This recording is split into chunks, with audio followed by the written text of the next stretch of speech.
Zo. Zender 3, zender 3, zender 3. Dank je.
So Y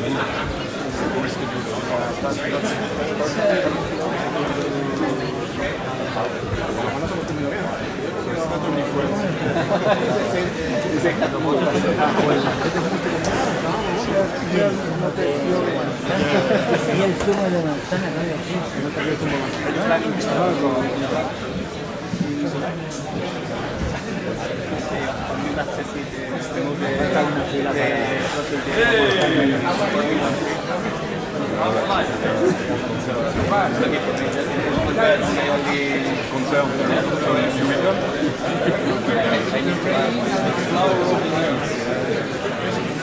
That's why we need to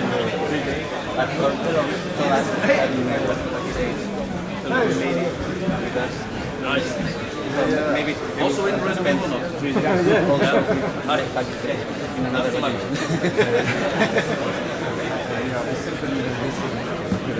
because we already had already started. And we will ask his management team to see that would be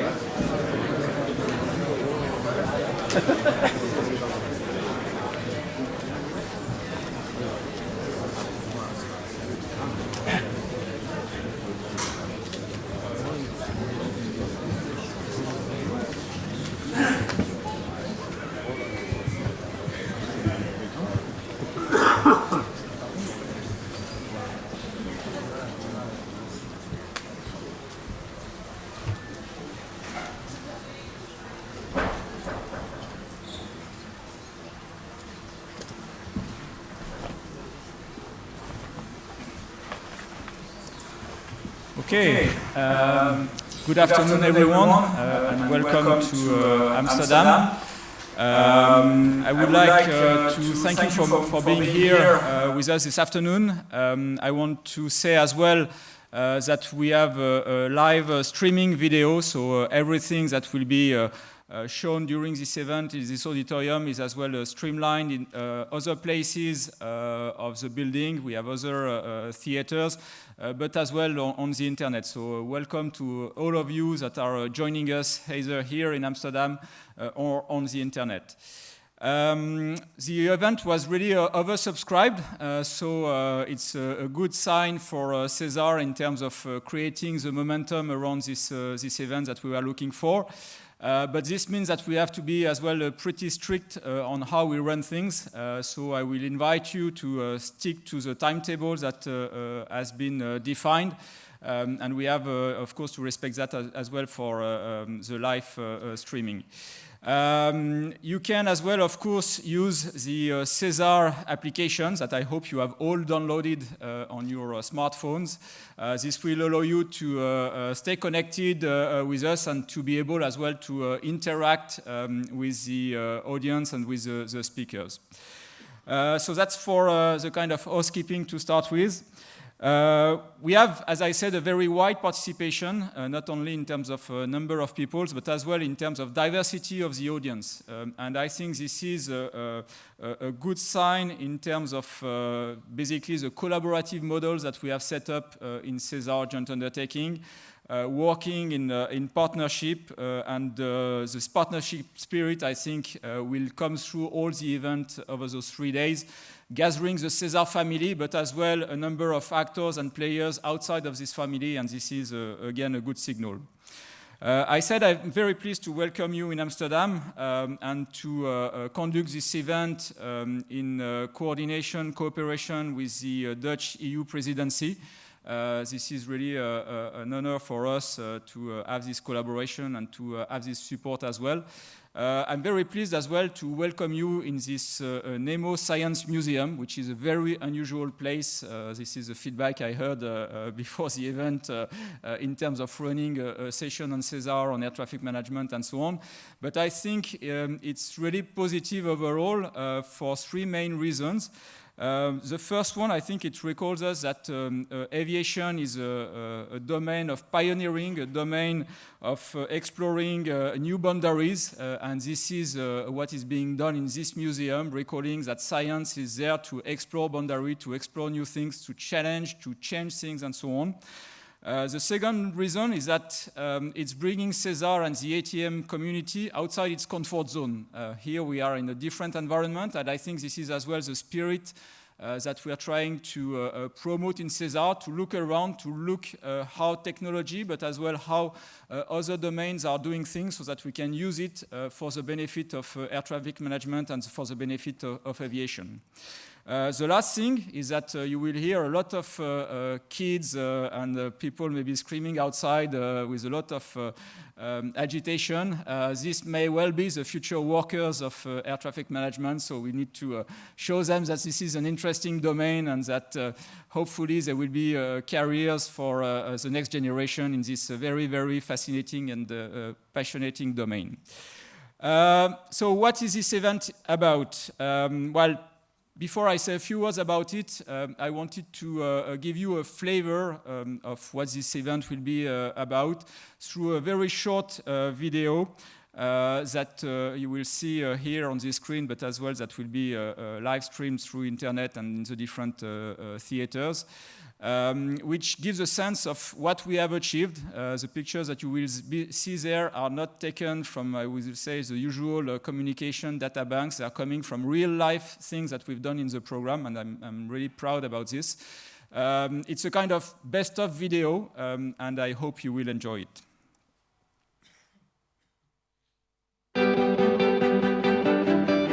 The SESAR joint undertaking, a unique public-private partnership, bringing together since 2007 the European Union and Eurocontrol as founding members, industry members, and partners from across air traffic management. From the airport operators, big and small, and airspace users of all categories, to air navigation service providers, and the manufacturing industry. Guided by one goal, to contribute to building the single European sky. In other words, smarter, more affordable, greener and safer and more secure aviation. To do so, we have pooled the skills of 3,000 experts to carry out more than 300 industrial research projects, 350 validation exercises, 30,000 flight trials, taking place across Europe and internationally, on real systems in real-life operations, involving real operational people. 9 years on, and the partnership has paid off, delivering more than 90 industrial prototypes and over 60 operational and technical solutions. There have been several firsts.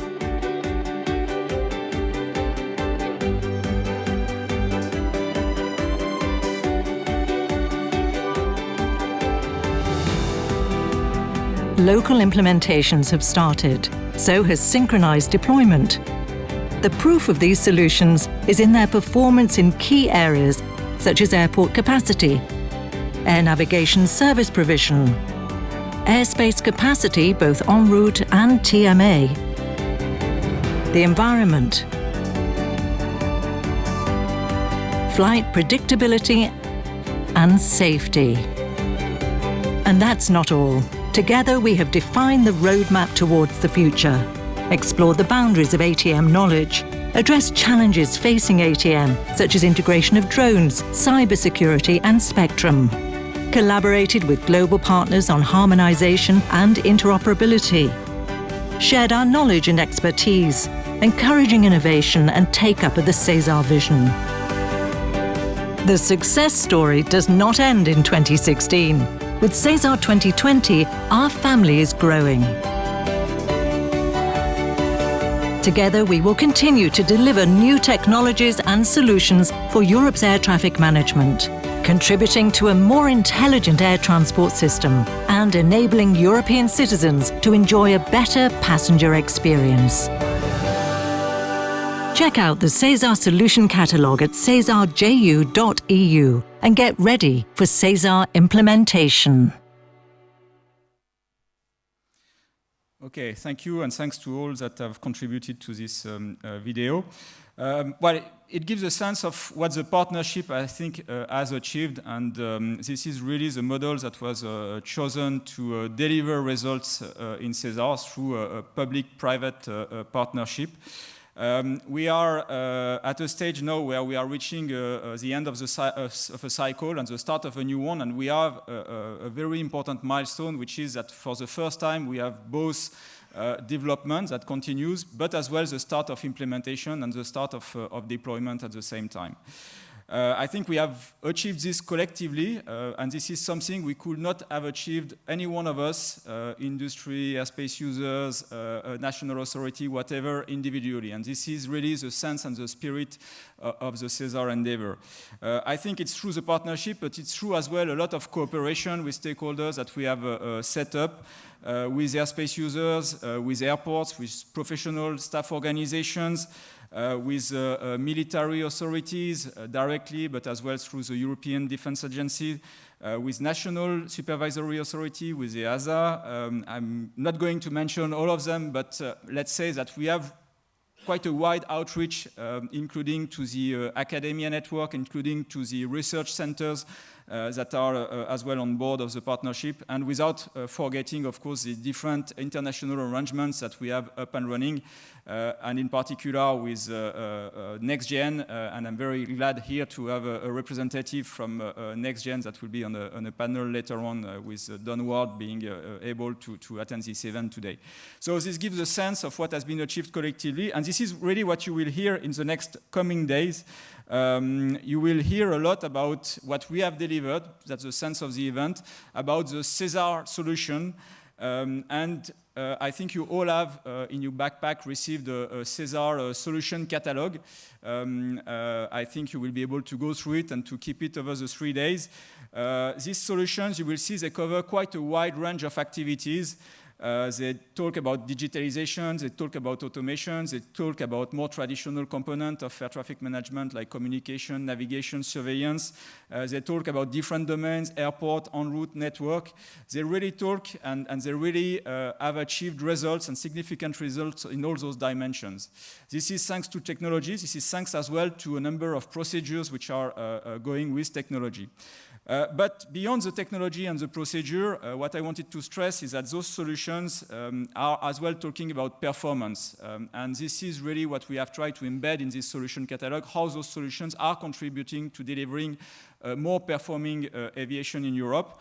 This is really the raison d'être of SESAR. This is what SESAR was created. And this link to the performance is, as you all know, the link that we have, of course, through the European ATM Master Plan with the broader picture of the single European sky. I think it's really important to recall that today because we are not developing technology for the sake of developing technology. We really do it to deliver ultimately performance to the network, to the airspace users. You will be able, through this event, to see a number of things that has been done. I've insisted to all the presenters that I don't want to see very complex, sophisticated slides with a lot of bullet points. I wanted to see pictures. I always ask for more picture, because if we have delivered things, we should be able to see the concrete results. So I hope this is what will be shown, and actually I hope and I know because I've checked it. This will be shown in the next coming session and days. You will see results, and you will be able as well to interact through the different sessions, through the breakout sessions in particular, with the different people that have built and developed those solutions. Finally, what we say often in SESAR is see is believing. So you have as well attached to this event an exposition where you have 32 showcases of what SESAR is about. This will be downstairs, and we open the exhibition tonight. The idea of the exhibition, we can't put everything that we've done in SESAR, heavy prototypes and so on, in a place like that. But it's mainly to have the opportunity for you to talk with the people that have developed those solutions, with the different actors and players that got engaged in shaping those results. So the link with the single sky, the link with performance, and the global endeavor is going to be stressed furthermore on the last day of the event, which will be basically the opening day to the next, or what's coming next after SESAR 1, which is of course deployment. I've talked about it, which is as well about SESAR 2020 and the next R&D program. And all this in the context of the aviation strategy, because this is really what puts things together now and really the kind of target we have as well for the next period. And I hope that at the end of all this event, you will be able to say, as I will say today, mission accomplished. But that's for you to judge, and we'll see how you feel after those 3 days about it. So this connection with the broader picture, this connection as well with the benefits that we want to bring to aviation, but ultimately to passengers and to citizens, this is really what you will hear through the keynote speech and the introductory remark from some of the admin board of the SJU representative. But I think to talk about that, I couldn't think of a better person than the very distinguished member of the European Parliament, Mr. Marinescu, and I would like to invite him on stage to deliver the keynotes and to open this event. Thank you very much.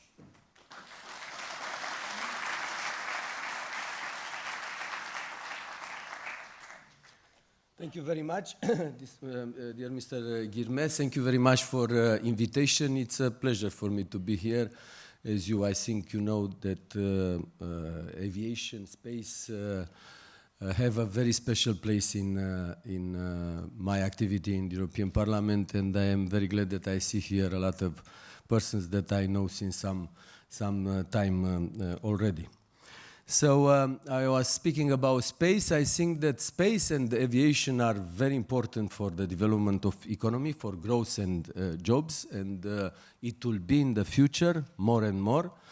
So European Union, I think that took care about these areas, and we have Galileo, we have Copernicus, we have Galileo and EGNOS that are connected, of course, with aviation. Also, we have Copernicus, and I hope that in the very near future we shall have another one, new or European or based on actual capacities, GovSatcom, that will bring a lot of benefit for this activity. And in aviation, we have SESAR. Yes, there are two projects, SES, Single European Sky, and SESAR.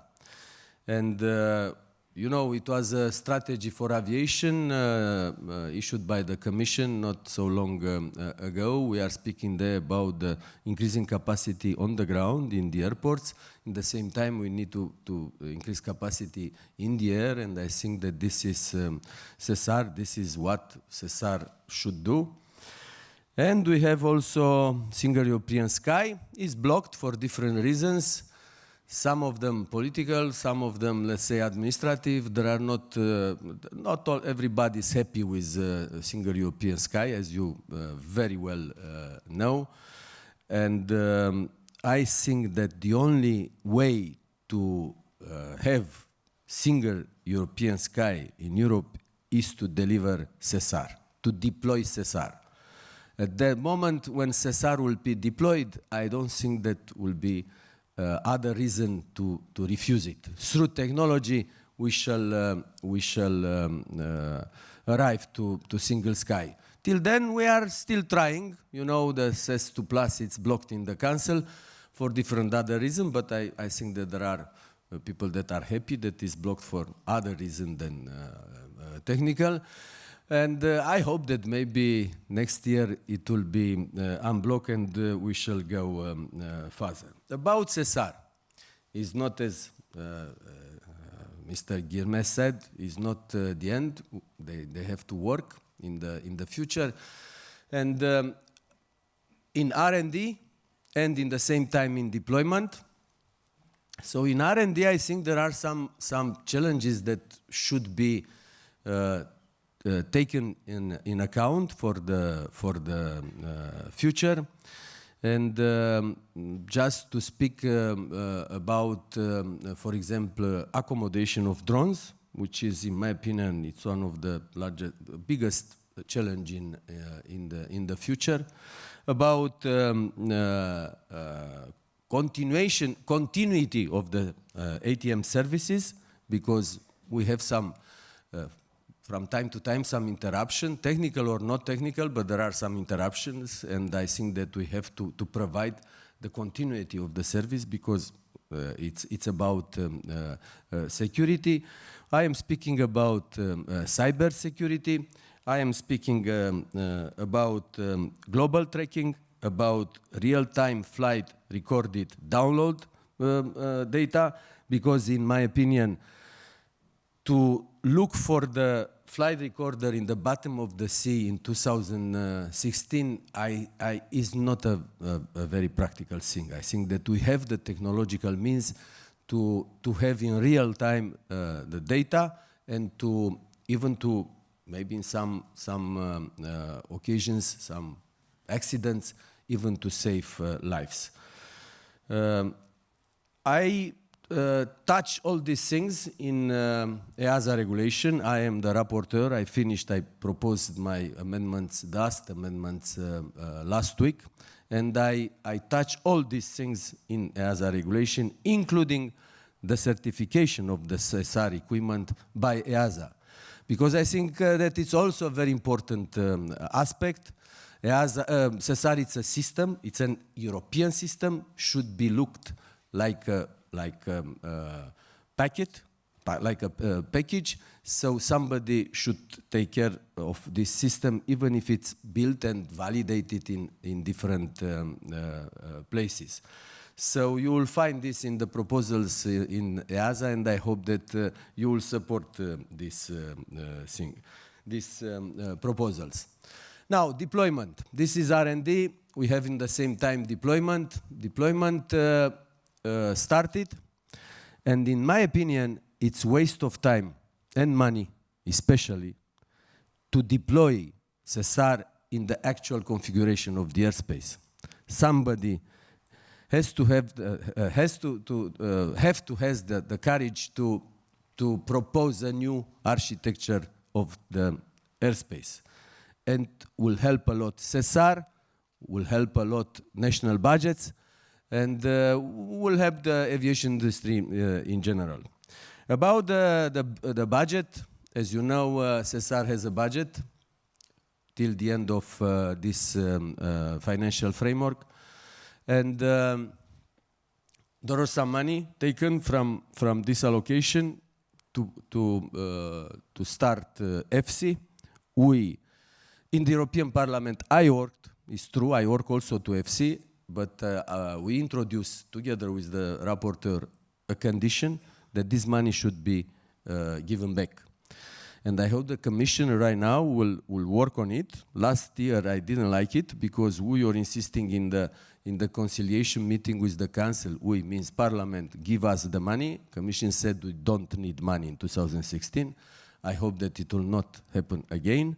This was the Commission in that night, the last night of the negotiations, as you know. So this year I hope that we shall take some money back from Horizon 2020, for Horizon and for Connecting Facility, to provide the money for SESAR. And as you know, there are some lines there, and there is a line for financial instruments. And I think that the money that were transferred to FC should come from this line, from financial instruments. I got last week an opinion as rapporteur of the European Parliament regarding FC and, of course, Connecting Facility and Horizon 2020, and I shall look very carefully how the money for financial instruments were spent, and how FC was is advancing. So I think the best solution, you have it in your hand, to take the money from the financial instruments, to put in FC, and to bring the money back for SESAR, for Connecting Facility in general, because it's a very good European program. So I think that SESAR has to work in the future. I hope that we shall provide the money also for SESAR 2020. We asked in the MFF, I was rapporteur for the opinion and transport, and I asked for the money, to recover the money for this financial framework, and to provide the money for the next MFF, because should come next year also the proposal. So I congratulate you for the work that you have done. I hope that you deployed, you will put in practice this work by deployment, because this is the most important thing for the passengers. Don't forget that the passengers are the most important actors of this industry, not the others. The passengers are the most important. Are people that are thinking more important than the others, sometimes controllers, sometimes pilots, sometimes others. But don't forget that there are 600 million passengers up there. If they are not up there, you do not have something to work. So think about them and work for them. Thank you very much. Thank you very much, Mr. Marinescu, and it's always good to recall who are the end customer of what we are working for.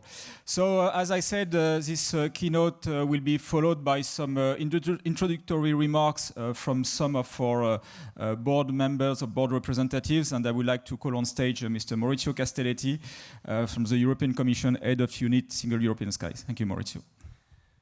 Thank you very much, Florian, and good afternoon, ladies and gentlemen.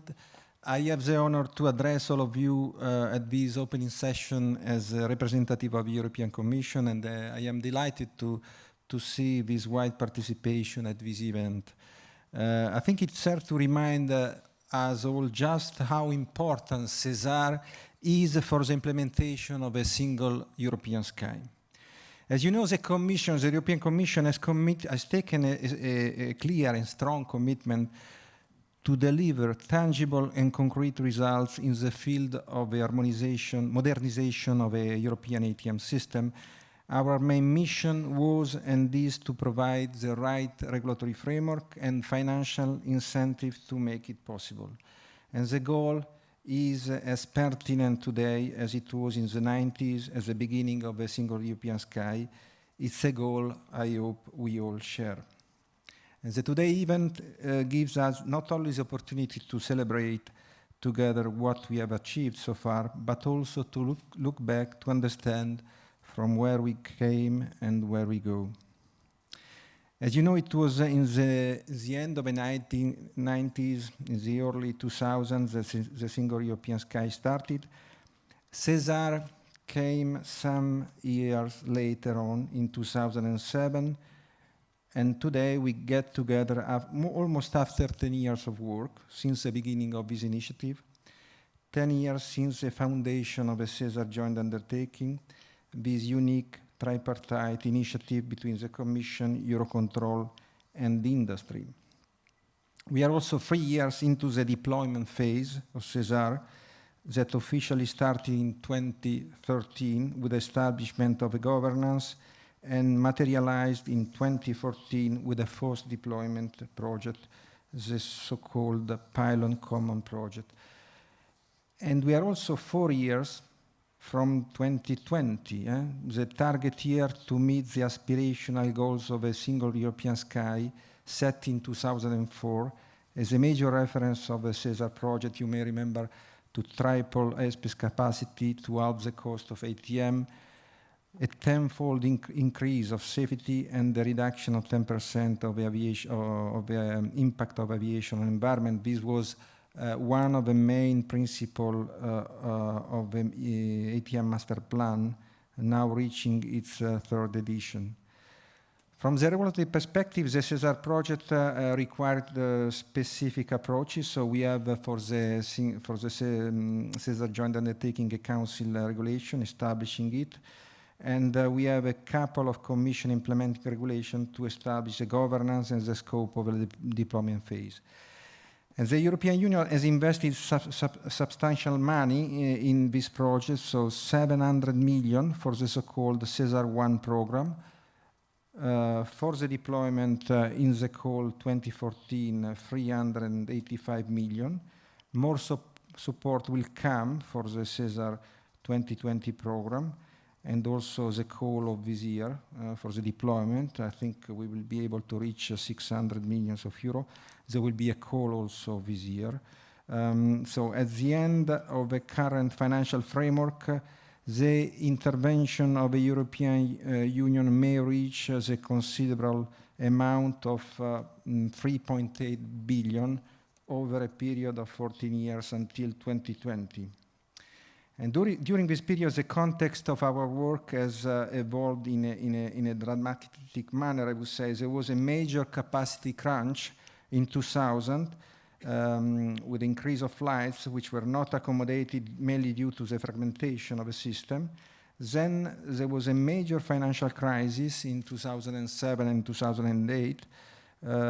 This crisis has hit the European and global economy. Air traffic growth flattened, and the focus of a single European sky also shifted from capacity to cost efficiency.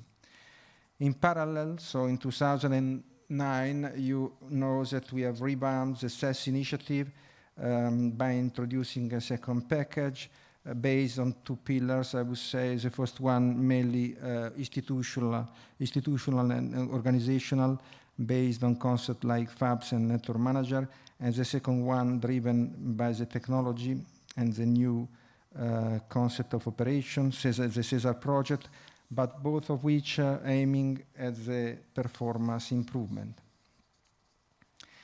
We measure now the success of the development phase of SESAR by the number of solutions, and Florian gave in the welcome pack, we found this beautiful brochure, so I think it's good to see in a very concrete manner what the program is delivering. This solution should contribute to the performance, so it has been also highlighted by Florian. But we have to be clear, so we cannot stop after research activities and to claim that this is enough and it was a real success. To have a real success, we have to also to reach full deployment of this solution. So we have to reap the full benefit of SESAR by implementing this solution in a synchronized manner, and this is why we launched the deployment phase and the reason of having a project, the PCP, to implement this. Not all SESAR solutions, of course, need a synchronized deployment. Some of them can be deployed at the local level, but of course, all of them should contribute to the performance of a European ATM system. In relation to this deployment and also development, I would say we have still a long way ahead of us, and we have some clear challenges before of us. We have, first of all, as I said, to ensure that these solutions are taken up and implemented by all the aviation community. We have to ensure that they are also providing for global interoperability and harmonization. We have to bridge a couple of gaps. There is, first of all, a gap between development and the industrialization. And this gap is still there, so we have to provide the necessary standards to bridge this gap. There is also a gap between deployment and operation. We have to reach out to operational centers and make sure that what we have deployed is in use, in operational use. We have to ensure that we keep up with a new technology and technological environment, and we have to ensure that the human dimension is duly addressed in SESAR by keeping the human being as a central actor of a system. I would consider we have the right tools to meet all these challenges.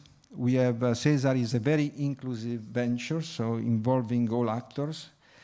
The SESAR solution are now delivered, and this is happening at the same time we have the first solution deployed in the context of SESAR deployment, so we have to keep this momentum. The responsibility in this project is shared, so we do our job as regulators as best as we can. It is now up to industry to produce standards, implement, test, operate, and possibly also export this technology and concept of operation worldwide for the benefit of the European economy. We have also now a sound policy framework, which is described in the new aviation strategy that has been adopted last year. And we continue to work to develop and to deliver solution of SESAR. SESAR 2020 is now about to be launched with new partners and with a broader focus covering, for example, also drones and cybersecurity. So in these 3 days, we will hear what we have to do. We will see what we need to do. Now it is time to do it, and together we can. So let's do it together. Thank you very much for your attention. Thank you very much, Maurizio, for these words. I would like now to welcome on stage the second representative from our founding members, Vice Chairman of the Admin Board of the SJU and Director General of Eurocontrol, Mr. Frank Brenner. Frank.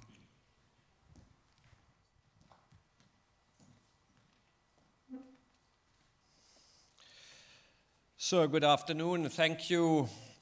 It's an honor for me to be here to discuss where we are in SESAR. And the Single European Sky Research and Development Program is definitely one of the successful pillars of Single European Sky. Most probably we are not here to discuss which are the less successful pillars, but I think we all agree this is the more and definitely one of the most successful pillars. And that is not a guarantee of success given when we started all that activity, because in Europe we were all used to do research and development in a fragmented approach, and we were all used to continue researching things, only finding out once they have been researched that they have been researched in parallel several times, and often with same and also in some cases with different results. Now, to bring the actors together was already mentioned. I think this is one of the main challenges and one of the main success stories, and Florian has done an excellent job in bringing stakeholders with very different interests together, working together in such a program. Such a program, however, needs guidance. Such a program needs a vision what to achieve.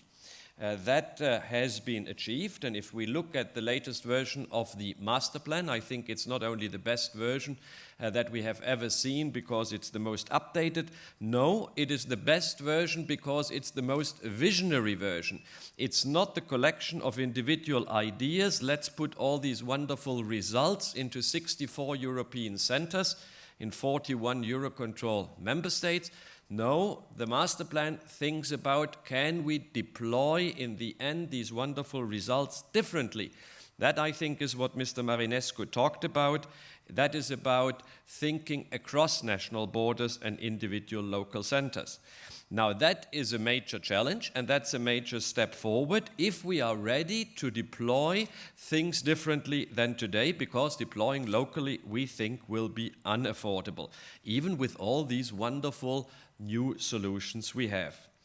It's a steep learning curve that I think all the actors have gone through in the last months, developing the latest version of the master plan, and accepting that digitalization, virtualization are not words we don't want to discuss, but that are words that can bring Europe forward, that bring ATM into the next phase of our developments, and not any ANSP needs to have all solutions at each of their national or local solutions, but that we can actually share solutions. Whether we call them under SES2 plus common services or whether we call them centralized services is not the most important thing. It is about having that spirit, accepting that one doesn't need to have everything on a pure local level. Mrs. Bulc at the Aviation Summit in Amsterdam talked about SESAR having disruptive technologies at hand. Now, that was a call. What is a disruptive technology? And perhaps lots of people didn't like that word, because if you look the definition up, it says that with a disruptive technology, current players in the market might actually vanish, new players appear, and suddenly new markets are being established. That is challenging. That is absolutely not what we have been used to in the past. But with digitalization and these absolutely high-tech solutions of digital solutions like the remote towers, which were already mentioned, or virtualization of centers and support services, that brings new players to this European environment. But that doesn't mean that we all need to be scared. We only need to be prepared and be ready to accept that challenge with these digital solutions to be put in place. And then it is about being ready not to produce everything on local level, but to go into agreements, accepting services from others, and having new entities being developed that produce those data. We have come together with the ANSPs and other stakeholders. More than 30 have signed up to create the biggest, most modern ground-to-ground network, which we call new PENS, Pan-European Network Services, to transport all those data that will be needed to be transported following all the SESAR solutions that are there. And we can think of a solution in the future where not all ATM technology needs to be in the cellar of each center, but where in a cyber secure way these data are made available to the colleagues next door or next country. I think that is challenging, that is exciting, that is bringing us into the future of 4D trajectories and this kind of data exchange. The airports were already mentioned. We go from airport CDM, collaborative decision-making, to total airport management, also involving the ground side, the land side of airports. We all know we have problems at airports in Europe. We don't have the infrastructure to grow. We have environmental restrictions, so we need to exploit what we have to cater for the traffic growth to come. These are high-tech solutions out of SESAR that will make that happen.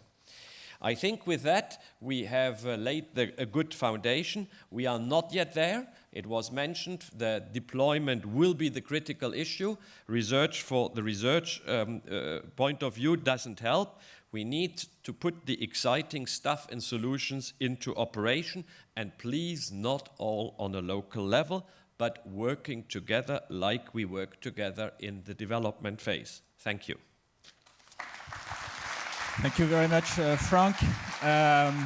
Well, you mentioned that we have to move things into implementation, and well, basically that's like we're going to hear now from the industry, from Martin Rolf, CEO of NATS and the Vice Chairman of CONSO. Martin, thank you.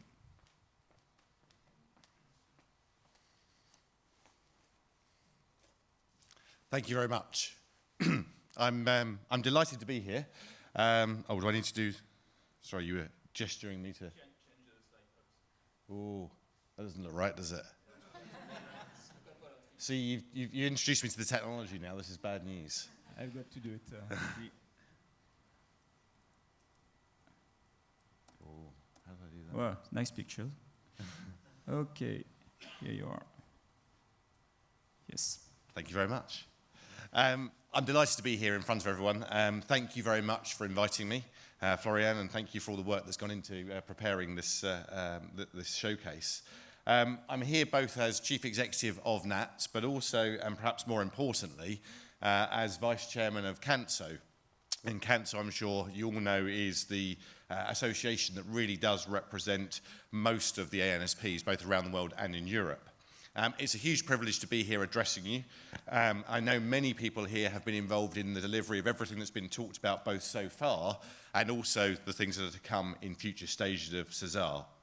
There's been some excellent remarks already from our distinguished guests about the importance of SESAR, its contribution to the achievement of the goals of the Single European Sky, and the benefit that it will deliver to all of the industry, but most especially to the travelling public, and also the overflown public. That's something that we sometimes forget, that actually a lot of what we're doing here will benefit those on the ground, as well as benefiting those who are travelling. So I'm not going to repeat all of those, but I do want to give you a little bit of my take on what, how SESAR has gone so far, what we need to do, and effectively what the role ANSPs, as well as others, can play in SESAR going forward.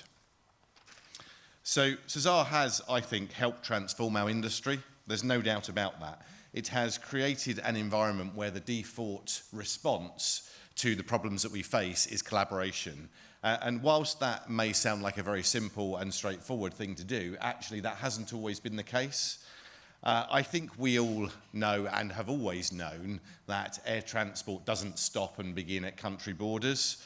I don't think we ever really thought that was the case, but I think that's somehow how we've acted in the past. And before the advent of SESAR, although there was collaboration, I think that collaboration was very patchy, and Frank quite rightly mentioned that it was done many times in many different places, often with the same outcomes, often with different outcomes, often with confusing outcomes, and somehow we just weren't set up to share that. SESAR has helped to change all of that. It's changed the way we as ANSPs work together. There's no doubt about that at all. We coordinate with each other far better than we've ever done.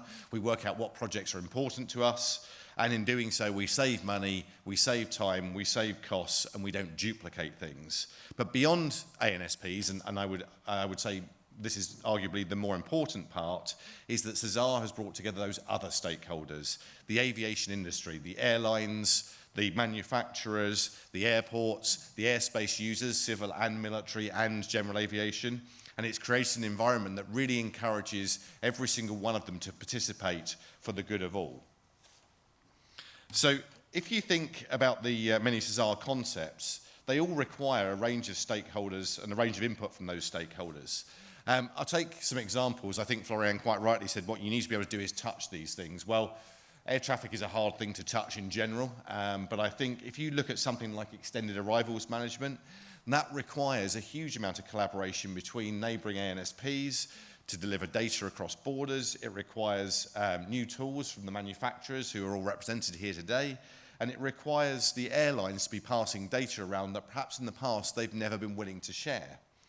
Trajectory-based operations, one of the big parts of SESAR and what it was really designed to do, requires ANSPs to change the very way they work. We're now asking people to work in a completely different way, and it might sound trivial, but actually moving from point-to-point controlling to a trajectory management-based system is a really big thing, not just from a technology point of view, but from an operational concept point of view.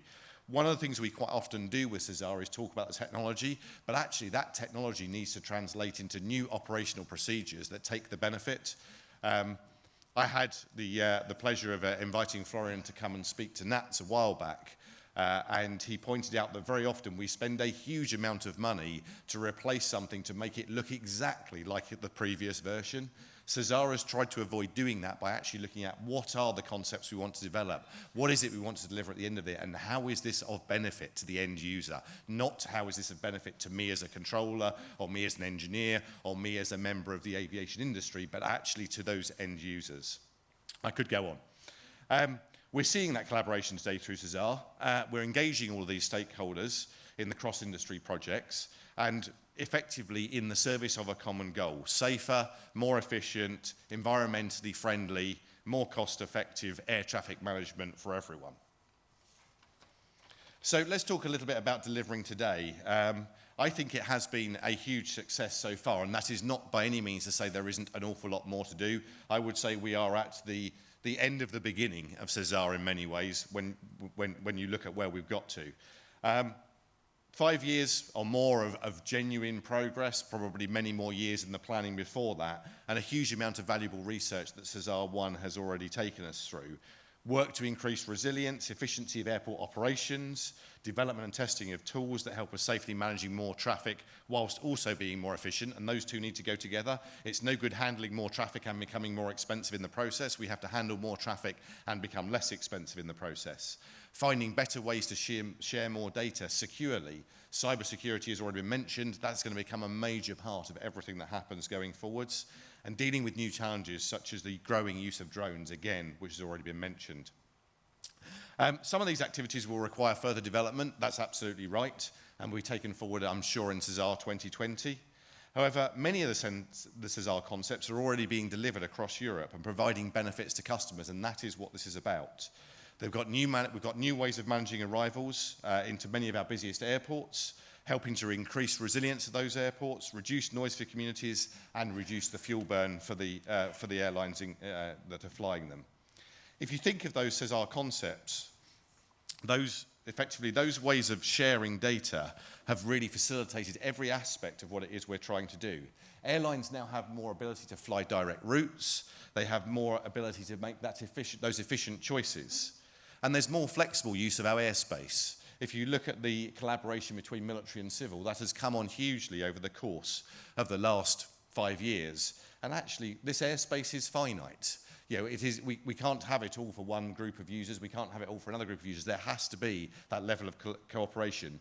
We sometimes refer to it as the invisible infrastructure in the sky, and I think that's quite a good way of thinking about it. It is no less important infrastructure and no less a finite resources than energy, water, all of those kind of things. Thinking about it in an infrastructure way, I think, helps realise we have to design it and fund it and plan it and utilise it in a way that makes people aware of the fact that this is a finite resource.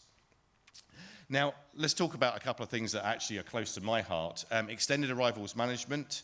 We have that now in operation for Heathrow. It requires close cooperation between 4 different air navigation service providers, as well as the cooperation of the airlines and the airport itself.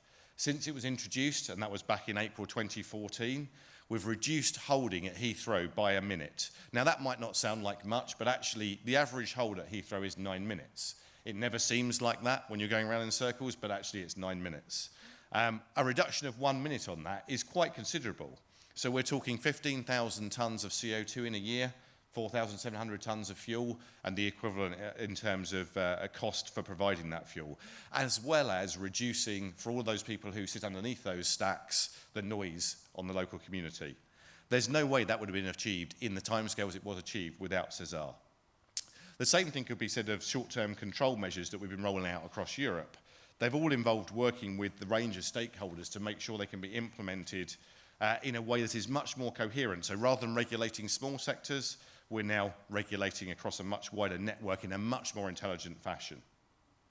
Are we there yet? Well, definitely not.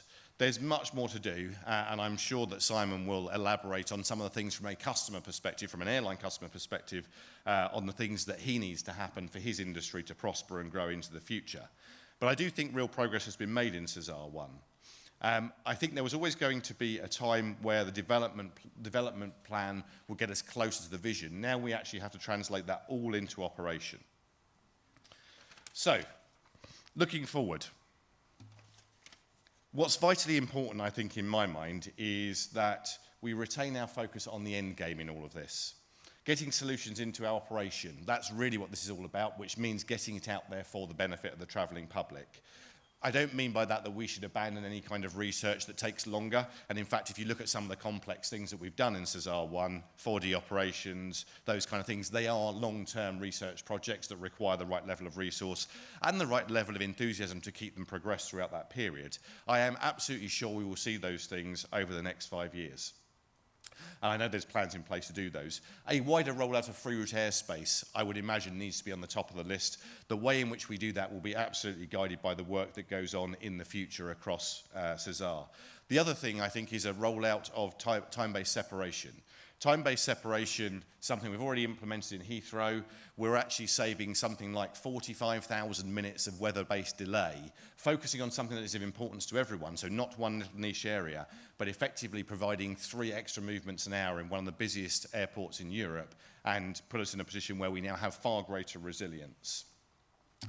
I think it's also worth flagging that effectively, as part of this, what we're also doing is really what constitutes the ideals that Europe was founded on: better collaboration, better freedom of movement. And I know standing here as an Englishman and talking about some of the ideals of Europe might be a little odd in the upcoming weeks, but I'm allowed to express a personal opinion. I should stress that is not the opinion of NATS. We are neutral on the topic.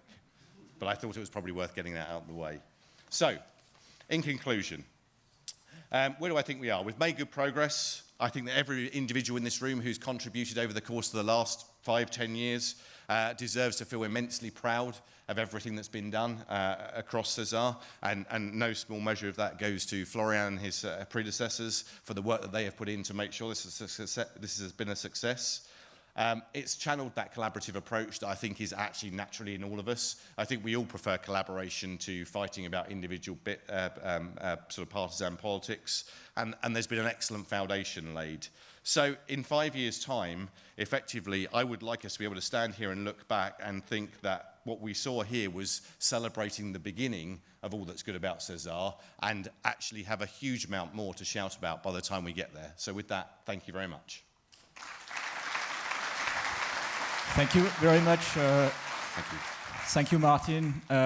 Customer focus, airline focus, passenger focus. I'm sure this is what the next speaker has in mind as well.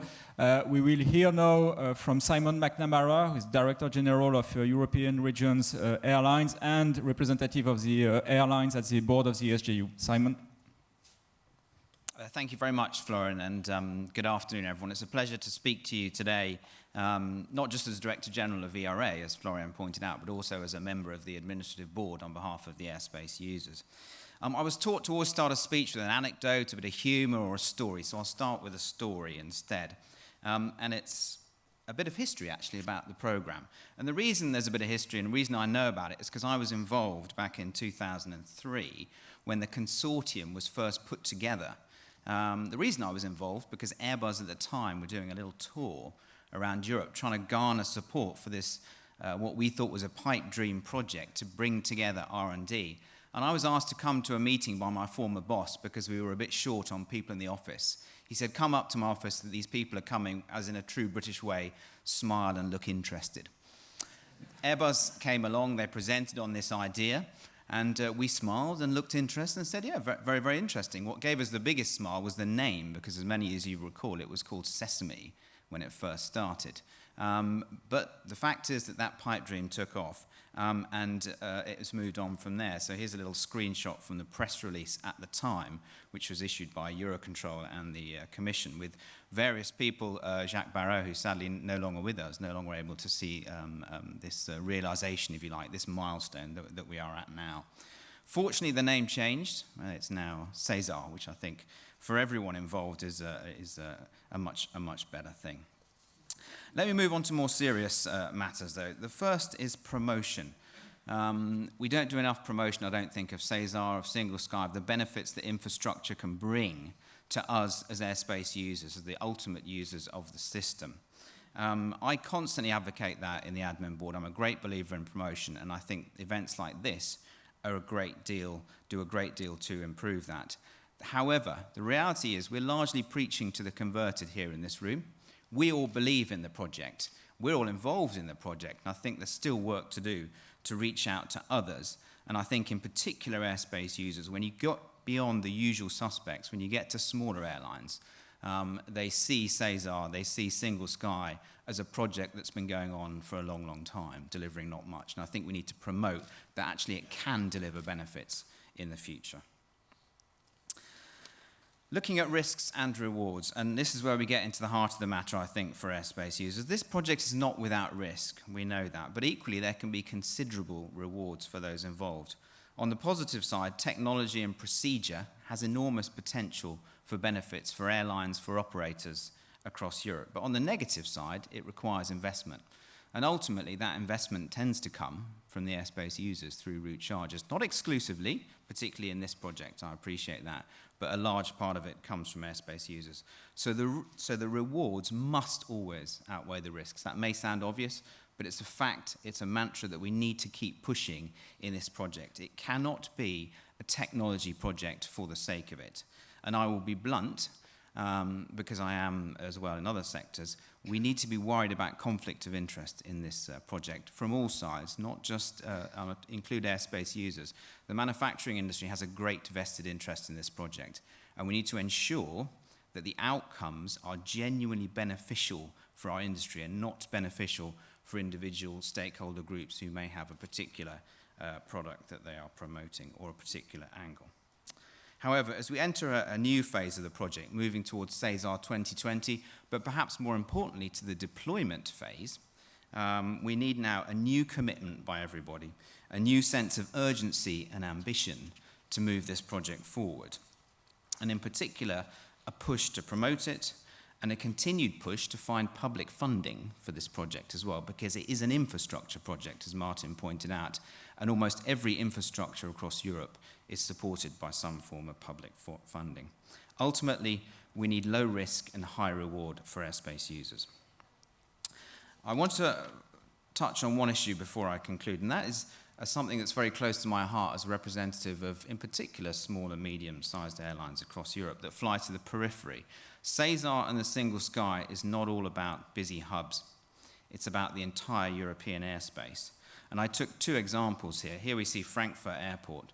Think of an acronym, you probably need it to optimize the throughput of Frankfurt Airport, whether that be advanced time-based separation or surface movement guidance and control systems. We need it at Frankfurt to squeeze that extra movement, as Martin pointed out for Heathrow's case. But the same operation, this one with an Airbus 319 as well, into Vargar in the Faroes. If you've never been there, please do go. It's a beautiful place. They have a great airline called Atlantic Airways, the first airline in Europe to introduce an RNP 0.1 approach into this airport. And what it meant to that airline was a performance-based procedure transitioning to a Cat 1 ILS, which for that airline alone saved them as much as 250 kilos of fuel on each approach. So whatever we develop in this project, it has to work not just at the big hubs, it has to work at the periphery of Europe to keep Europe connected and bring benefits to all airspace users across the board. So, in conclusion, I said a few moments ago that SESAR needs to deliver real benefits to us as airspace users. I make no apology for saying that we as airspace users believe we're the final customers and the final users. The reason why? We transport the passengers, and I absolutely respect what Mr. Marinescu said. It is about the passengers, but we, as operators, as airlines, interact with those passengers and transport them. So it has to work for us as the operators and users of the system. The project cannot be technology for the sake of technology.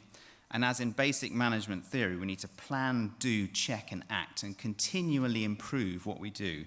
The wheel of excellence, as we call it, needs to keep turning. The users will keep pushing for delivery on this project and keep pushing as we move towards deployment and keep pushing for more focused R&D to deliver that. So my message is, this is a celebration, a showcase of what SESAR is about. So my message is keep delivering those benefits because we are delivering the benefits. SESAR is a great example of collaboration between not just the manufacturing industry, but users, ANSPs, all of the parties, all of the stakeholders represented. So I think keep those benefits coming, keep the rewards coming, and make sure that the rewards always outweigh the risks. Thank you very much. Thank you very much, Simon. Thanks for recording that SESAR is about as well connecting things together. It's about thinking in terms of system. It's about airlines. It's about passengers. It's about connecting the different regions of Europe together, and that's what your members are doing and doing well. It's about connecting Europe with the rest of the world as well. So at the end, it's a lot about a network and the management of the network, and that's actually the first theme of our first plenary session. And I will hand over now for this first session to Michael Standard, who will introduce the speakers and run the session. Michael. Thank you very much, Florian, and good afternoon, all of you. I have a hard time seeing you up there in the dark, but I guess you can see me. And very welcome and good afternoon to all the people on the live stream. And just to get a feeling for how many there might be, last week we had a SESAR Swim Global demo in Rome, and we had 1,135 people watching on YouTube. So with a bit of luck, we will have over 1,000 watching this one over the 3 days. Now, we had some very nice words and good scene setter now for our first panel to come up on stage. And let me introduce to you all of them in order. So first, Frank Goldnadel, who's the Chief Airport Operations Officer at CDG and also the ADP Managing Director. Second, Joe Sultana, the Director of Network Manager Eurocontrol. We only have 2 microphones, so we have to swap when we can come back later into the discussion. Raphael Schwartzman from IATA, the Regional Vice President Europe. Todd Donovan, Vice President Strategy Marketing at ATM Thales. And Donald Ward, FAA Head of Next Gen International Office. Now this first panel here will be about improving network management and flight planning. And you know, in the breakout sessions, and you have different areas, but this one, and this is a scene setter for all those breakout sessions. So this is a time, ladies and gentlemen and colleagues and friends, to come up with questions that you might have and get them here now, so at least you get the high-level view or where this is going, and that brings you back into the breakout sessions. I hope that we will have a lively discussions amongst the panelists here and let them ask questions between themselves. And I hope and I'd like it to be a little bit provocative so you hear some views and points which might not necessarily be equal across, but it's all about getting the perspectives from these different stakeholders. Now, so before I move into the questions that I might have, and before I look into you and say what questions you might have, let me give the word first to Donald to say a few words of key points for this particular topic, and maybe a little bit about yourself as well. Donald. Thank you, Michael, and thank you, Florian, for the opportunity to be here. It's truly a pleasure, and not at all. I had several people tell me, what a sacrifice to come to Amsterdam for this. And so, you got to be kidding. It's a pleasure to come over here, of course. There has been a long collaboration between NextGen and SESAR, actually even going before when it was called Sesame. But when the SJU stood up, we took it to another level. And many of you are aware we have a memorandum of cooperation between the European Commission and the FAA explicitly for the purpose of harmonizing NextGen and SESAR. It's something we take very seriously and worked hard at even before the MOC was signed, working directly with the FAA, with the SJU. And a core part of this is in the network optimization, network management realm. And I use that term broadly in our case with the FAA because we, in that bucket, we'll throw in CDM, air traffic flow management, SWIM, information exchange of aviation information. All that plays a role, and it is a central part of our agreement with the SJU and the MOC. And along that line, I'd also like to reiterate, Michael had mentioned the SWIM global demo last week in Rome that was very successful. That was part of a dual joint role of demos between the FAA and the SJU. We had our mini Global 2 exercise in Florida a few weeks before that. And collectively, I think they showed the world the importance of exchanging information because it's paramount that we exchange information easily, efficiently, and with least disruption or problems of setup as possible. And these demonstrations, were early demonstrations of how we can do that. And while we focus on, or I might have termed them as an FAA demonstration and a SESAR joint undertaking demonstration, they were truly global. They had global membership at both these demonstrations, both there in the room with the demos, but also connecting live. And that's something we want to reiterate is the global nature of this as we talk about network optimization or network management, is the ability to exchange from one state to another, through one FIR to another, from one ANSP to another, however you want to define it. It's that exchange that enables all this to really take it to a global level. These also collectively show to the world the connection to ICAO. The exchange of information, and in particular, FFICE and FIXM, if you want to get technical, are part of the new definition under the ICAO Global Air Navigation Plan for essential services for the future that we want every member state of ICAO to participate in.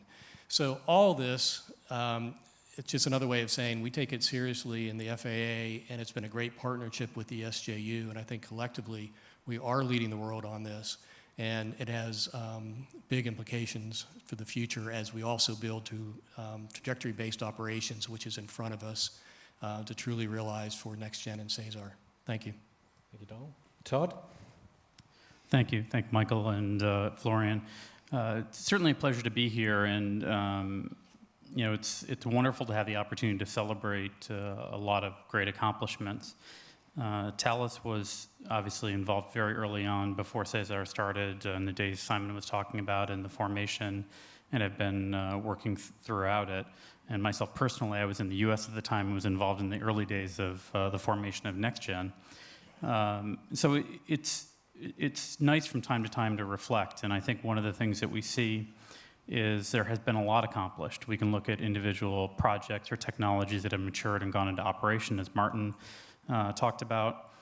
We can look at things like the ICAO aviation system block upgrade concept, which really came from SESAR and NextGen working together to frame a global toolbox, is the way I refer to it or think about it, of capabilities that can be used around the world. And that really comes from leadership that come from all the people working in SESAR, all the people working in NextGen as well, to really understand the problems and challenges of the user community, and to to put that into a structure that is understandable by all and able to be used. So there are a lot of very positive things that have come from it, but I think we also need to acknowledge that when both NextGen and SESAR started, there was an ambition of moving towards trajectory-based operations. And if you go back to the documents, we'll talk about trajectory-based operations being in service within a year or two from now is what was originally envisioned from a time frame perspective. So perhaps we were over-ambitious, unrealistic in terms of the difficulty and challenges. But I think we're at an interesting breakpoint with the end of SESAR 1 and the beginning of SESAR 2020, because we can actually reflect on where we are in terms of the technology-based communication, computing capabilities, networks, et cetera. And I think we have an opportunity to rethink what we mean by trajectory-based operations and how we go about doing that. I think that when we look at the time frame for maturing and deploying technologies, our industry lags behind other industries, largely because of the safety critical nature of it. We have passengers in the air, we have a high safety hurdle to get over. And we tend to lag somewhere between 3 and 8 years behind the same technologies getting into other industries. And that's if it doesn't require to go on the aircraft. If it has to go on the aircraft, it's probably more like 15 to 20 years.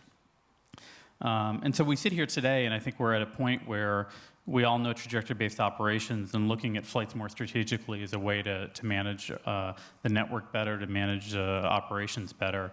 And I think we have an opportunity to really see how we best utilize the technologies that have emerged in the recent days and matured in the recent days to put a new focus on acceleration of the delivery of trajectory-based operations and means to really drive network and flight optimization. And I think that's the challenge that's ahead of us right now. Thank you, Todd. Let's move to the airspace user. Hear what Rafael has got to say from IATA.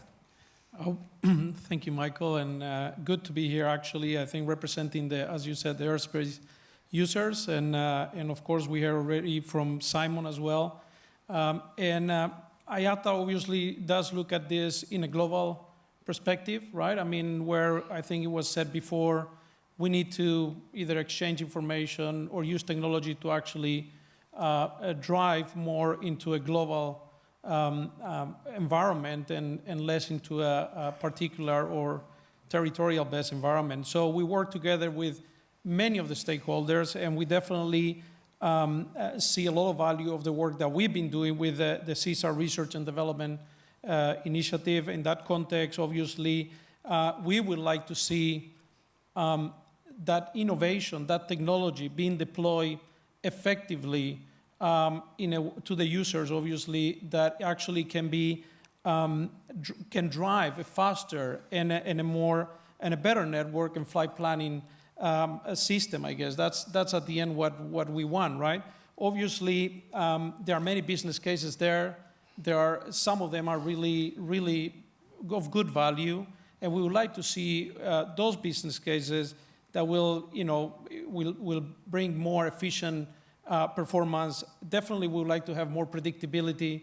We also said, and it was said before, we would like to see, obviously, reduction of CO2, and a few comments were made before on that. And it's not only, as Simon highlighted before as well, it's not only about technology. It has to be, finally, at an efficient cost, right? It has to be at a cost that it can actually motivate the development of the industry, the travel public, and the economies, right? And obviously, we need to reduce delay, right? At the end of the day, we want all of these to benefit the passenger, right? So it's a bit of similar what a lot of was said before, and I think that's a challenge in our view to achieve all of those things. Thank you, Rafael. Let's move to the airports. Frank, what do you think?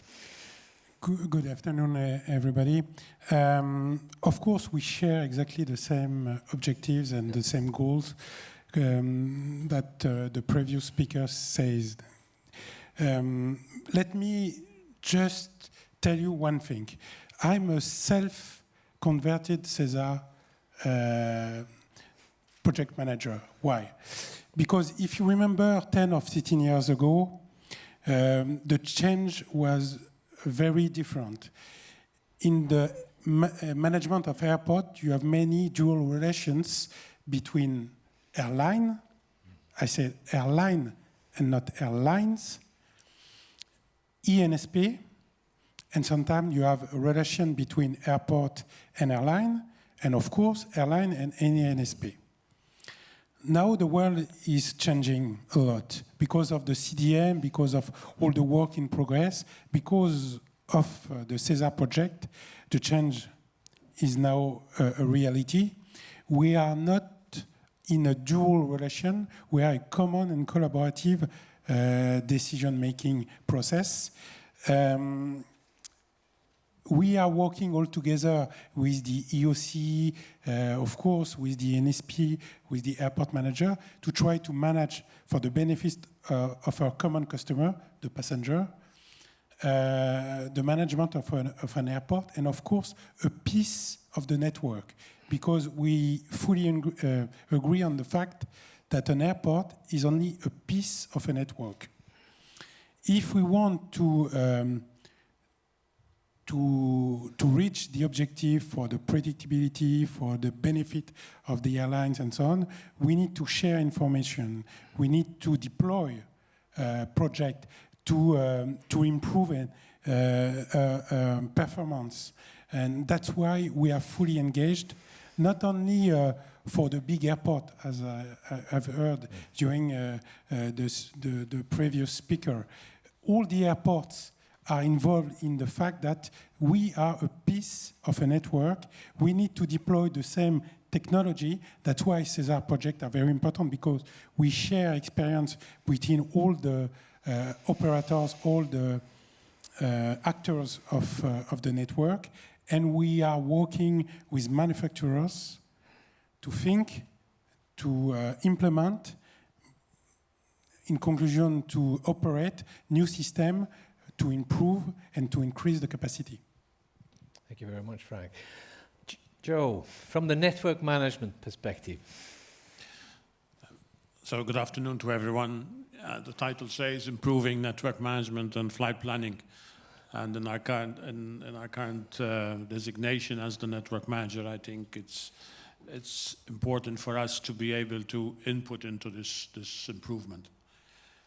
In the last 20 years, the network role was started as resolving a problem of capacity in Europe, mainly through flow measures. But it was immediately realized that this was not enough.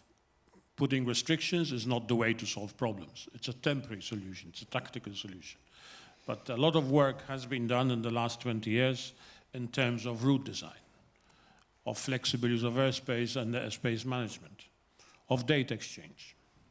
And today, despite what it seems when we have strikes, the situation is that without strikes, we would be meeting performance targets, delay targets. So the situation has improved. It has improved in a context of a traffic stagnation since 2008.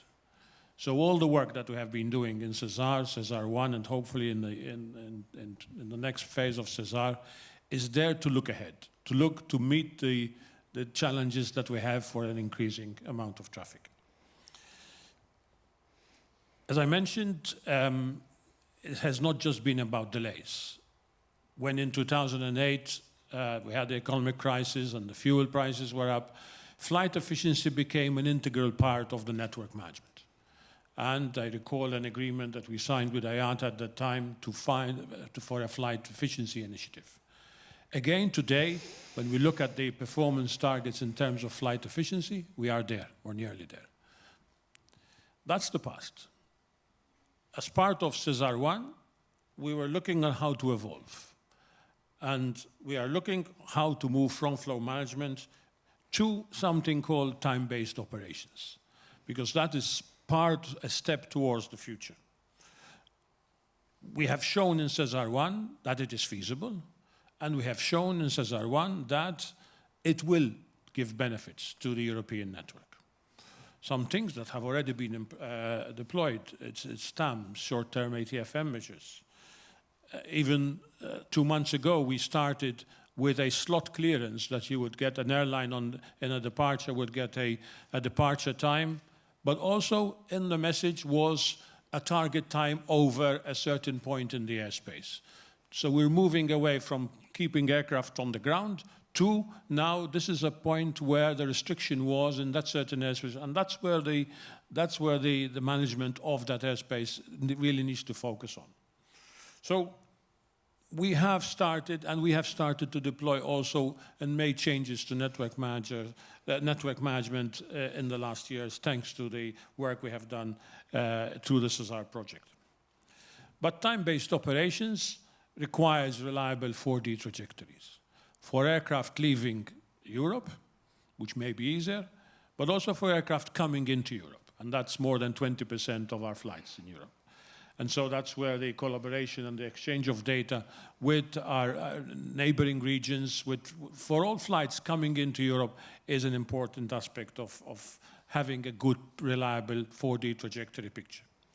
But we also need to be looking not just at the demand picture, but also at the supply of capacity.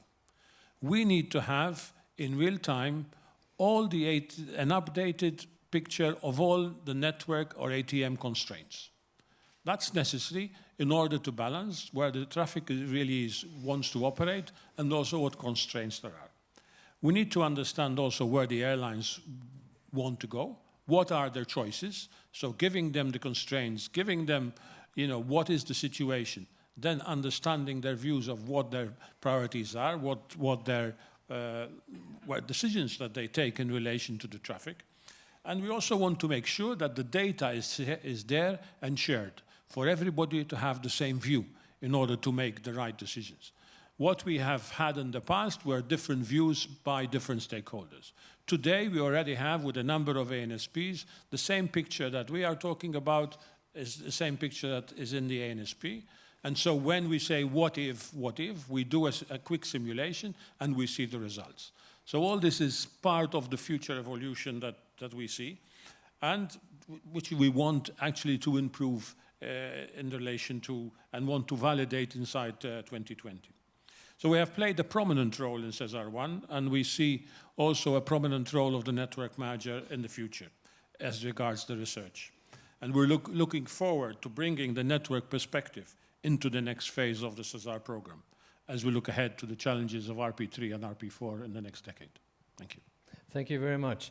Any spontaneous questions from the audience right now? If you do have one, just raise your hand and I'll catch you. I'll have to use my hand over my eyes because the light's just in the eyes. Oh, Olaf, you want to go ahead? Can we get a microphone down here on the second row? Ah, excellent.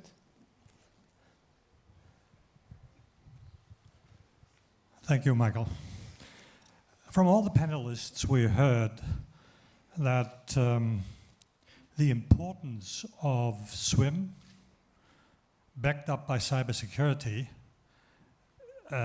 is what is needed for development of the future. I wonder why SESAR 1 did not look at that right from the beginning. I mean, we started to call for the development of SWIM when we delivered the master plan after the end of the definition phase. And where are we today with SWIM and cybersecurity? We just more or less started the work. So I'm very surprised. I'm not surprised. I'm very happy to hear that all 5 panelists mentioned how important this is. And if we look at not only cybersecurity and SWIM, if we look at the importance of data link as well, exchanging data, like Joe said, all the players have to have the same picture in order to make a collaborative decision, which is of value for everybody. I think this is something where a more concentrated work has to be performed in the future. Thank you, Olaf. It's a good question. You know, everyone's got to have the same picture, but I hope everyone's got the right picture. But who wants to step in on this cyber element? Todd Lee seems eager to get out there. I guess I'll, a few comments, I think. I think that when we talk about SWIM, we talk about a lot of different things. We talk about exchange of flight plan data between ATM systems. We talk about linking aircraft to the ground. We talk about maybe non-safety critical data, weather, and other information that is used for capacity and efficiency optimization.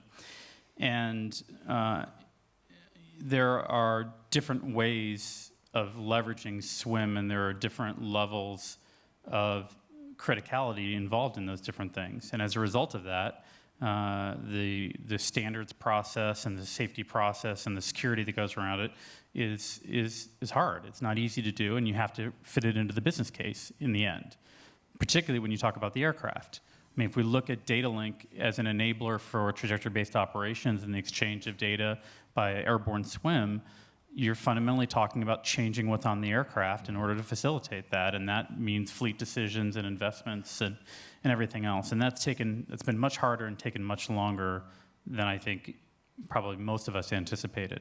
I do think that with the connectivity trend that we see in the back of the aircraft, it opens the door for different ways of exchanging data on the airplane. It opens the door for non-safety critical services that can be implemented more quickly and opens possibilities. All that being said, I think we're utilizing SWIM today. I know from a Thales perspective, we have things like our ecosystem product, which was developed and validated through TopMed and the TopLink projects, which is fundamentally based on top of SWIM. The demos last week in Rome linked together Brazil, Australia, Emirates Airlines, a variety of different European ANSPs and airlines, and that demonstration was put together in a matter of a few months because of the power of SWIM and the availability of it already in many places in the world. So I think SWIM has actually progressed a lot further and faster than we maybe acknowledge, but it's not one simple global standard. It's got different flavors in different places, which is a bit of the history of our industry in terms of standardization. Joe, do you want to address this one? No, I think just 2 quick points. As mentioned last week in Rome, you know, I think there were clear demonstrations of actually connecting real-life traffic, real-life data to a flight planning system, to a flight plan service provider, and delivering results. So I think SWIM is here. It now needs the regulatory part, the governance part, and maybe the security elements now to be addressed with a priority, because it's here. Technically, it's here, and we have shown, and we have made it work. And I think if I move into the cybersecurity side, I think we need to demystify this thing. It's too big. When you talk about cybersecurity, it's too big. And then I think we seem to be saying we need to be doing something, but I think I haven't seen the real proposals. We have some work ongoing, and a number of ANSPs have, I'm sure, also from the network manager side. We are developing or procuring a security operations center to understand who is trying to attack us, what are the incidents that we have, and try to make sense of that. But for me, it's a very first start. And if there was something that could jeopardize our work in data sharing, if we are not take this as a priority, but a focused priority, not just a wide thing, you know, then we lose focus. A focused priority on finding what we need to protect ourselves, so that SWIM-based technology and SWIM-based, you know, sharing is possible and is made possible and can be certified as possible. I think that's a priority that really needs to be addressed. Thank you. Anyone else who wants to pick this one up? Just maybe one additional comment on the security aspect of it, and I agree completely. Technologically, the capabilities are there. And in our industry, we've always had this trade-off between openness and securing things. So if you look at ADS-B as an example, it's an open standard. An aircraft broadcasts its position, anybody can decode it, the standards are available. And so that lowers the barrier for people to adopt and to utilize that capability and that technology, and that facilitates harmonization and sharing of information. But there are threats of people being able to utilize that open standard as a means to do bad things. And I think we need to find the right balance for things where you're going to be sending information to the aircraft and it's going to get auto-loaded into the FMS. We need to be very serious about the way we approach it. Where we're exchanging data that's going to be used to make decisions on efficiency optimization and things like that, there probably are techniques that are a little bit, that maybe are easier to adopt, that still provide a good level of security, but let us move a little bit faster. And I think those are the balances that we need to find. I think we leave cybersecurity there. It's going to be in SESAR 2020, we're going to address that. So I think we've got the hang of the issue here, that we talk about safety and risks, and we talk about cybersecurity and threats, and we'll come back to that. But let's come back to the network as such and the flight planning. Your company's been actively participating in SESAR so far. Do you see any low-cost, high-benefit, low-hanging fruit in terms of the collaboration here? I heard some words from Joe earlier on that something was happening in there. I'd just like to hear your different perspectives. Are you seeing things already now getting into operations without necessarily having to go through the process of forming a project under the deployment manager, but is something happening just because of the collaboration? Well, I guess in looking into our perspective, when we look at this thing globally, and I guess it says something to do with a bit what I heard before. One of the biggest challenges is obviously to look at long-term strategy that will actually drive kind of a worldwide harmonized air traffic management, right? And I'm saying that similar to the ideas before, which is similar challenges in standards for either cybersecurity, information sharing, et cetera. So I think, I mean, if I look at some of the things that could be, drive efficiencies very quickly, is obviously the CDM, right? The collaborative decision management, again, between the network manager, the airports, the ANSPs. So I think this is a fairly straightforward thing that we can actually take a lot of benefit from. So, these are, then longer term, there are many more things, but I think, again, short term, probably that one. May I add some points? Of course, the CDM is the first step when we can see that we can reach benefit and to decrease the cost for the common partner, for example, for the airlines, because when you have implemented the CDM process, for example, on a big airport like Charles de Gaulle Airport, you decrease the taxi time. So it's good for all the airlines, not only legacy, but low-cost carrier and so on. It's better for the efficiency of the process, but I think it's only the first step. The second step could be the total airport management we are working on in the next future, because as an airport perspective, we can find the information to give to all the customers, to all the airlines, what is the situation around the airport, where are our passengers, are we sure that they will reach the airport at time, so we can share the information with the airlines to say, are we able to have all the passengers on board on time and to be on time for the departure time for the aircraft and so on. That's why I think the CDM first step was focused on the airside perspective, with the total airport management, that is the new objective for an airport. It's to mix landside and airside to be sure that you have a more mature process for the next future. And I think that it will be a good thing for the punctuality. It will be a good thing for the predictability of for the network, and we will earn money because we are going to share very important information. Don, you want to reflect on this? Yeah, I'll follow up on the CDM thing. Actually, the first thing that came to my mind when you asked about low-hanging fruit was swim, but we talked enough about that. Yeah. So instead, I'd like to say a little bit more about CDM, particularly from a global aspect, because you have to realize in North America and Europe, we're a little bit of an anomaly compared to the rest of the world in that we have enough of a center to have a command center or a CFMU. Where everywhere else it tends to be state by state. And yet, we all seem to be advocating, not just here on the panel, but in general, a global push for both CDM and traffic flow management, which I think we all recognize is something that has to happen, not only as part of the Global Air Navigation Plan and the block upgrades and essential service, but something that we know is good for the airlines and for the passengers globally.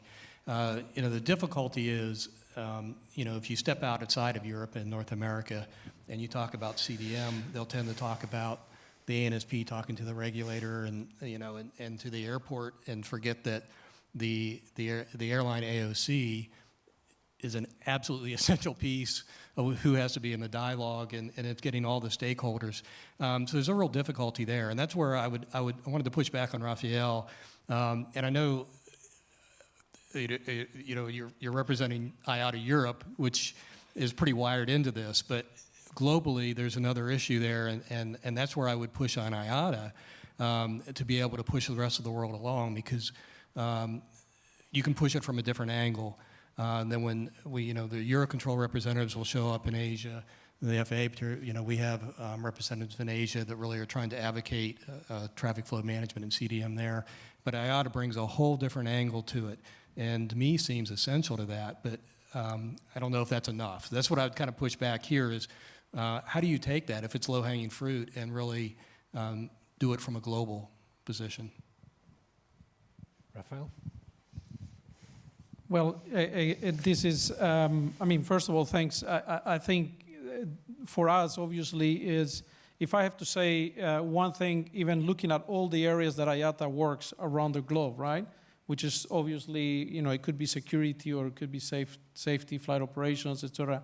The biggest challenge we have is actually trying to drive standards, right? Standards at least of collaboration, standards of how we, if something works somewhere, why can we not do it somewhere else?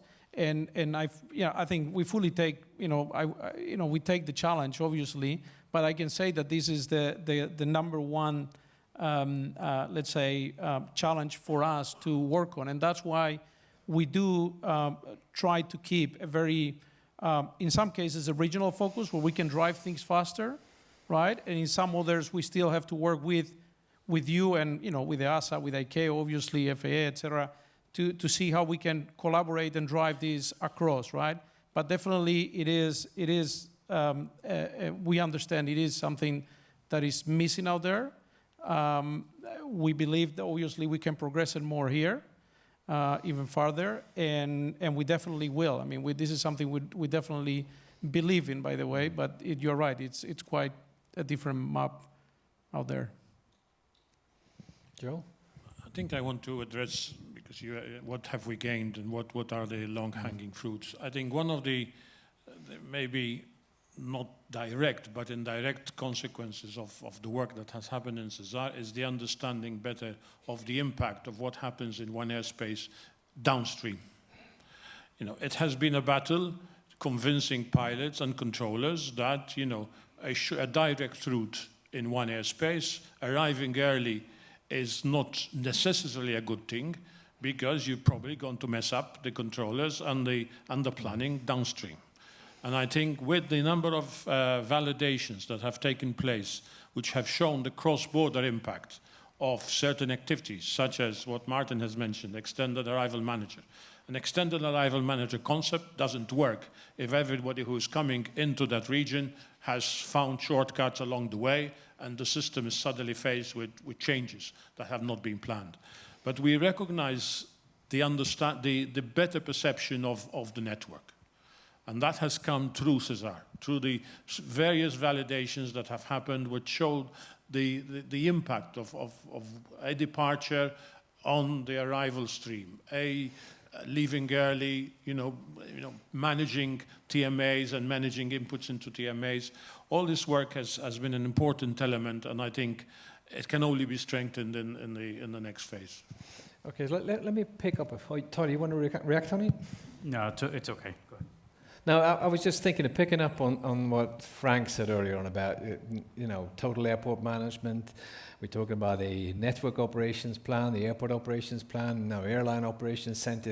Everything's starting to come together. And you say one of the big advantages here is that people are starting to understand one another in a different way now. So if you pull that together, what do you see in terms of, we can still answer the question about low-hanging fruits. I don't have a problem with that. I just want to maybe for the next kind of question here say, look, do you think this is going to change over time? Are you going to see different ways of operating just because we get to know one another, we get some trust in? So do we see service models or business models changing? So maybe I can start with that and then pass it along. One of the challenges, if you look at moving one passenger from one location to another, just a single passenger, you may be dealing with multiple airlines, multiple airports, multiple ANSPs, med offices in those countries. And so all this, the players that contribute some data and some information to making that one passenger journey happen, it's numerous. It can be dozen or dozens of entities. And I think one of the challenges that we have is, as an industry, we really don't do that well with standards. If we talk about air-to-ground standards, a signal from an ILS to an aircraft or a data link standard, we do those very well. Things where an aircraft needs to go around the world and we need to standardize it, it's fine. But when we talk about ground-to-ground standards, we don't do quite as well. Years ago, we launched something called Asterix, which was going to be a standard for how we exchange surveillance data. Well, there've got to be 47 flavors of it. So, we're very quick to find a little bit better way to standardize than we did before, which kind of undermines the purpose of a standard. I think there is the possibility that new business models and new delivery models may help to simplify that and may help to enable to overcome that hurdle, the fact that in some cases we don't do as well in standardization as maybe we would like to. But either we're going to have those kinds of new models emerge to do that, or it's just going to be a very complicated environment to really get the global type of interoperability that we may be looking for. Nice, Todd. Frank? I think you are right. The business model is completely changing.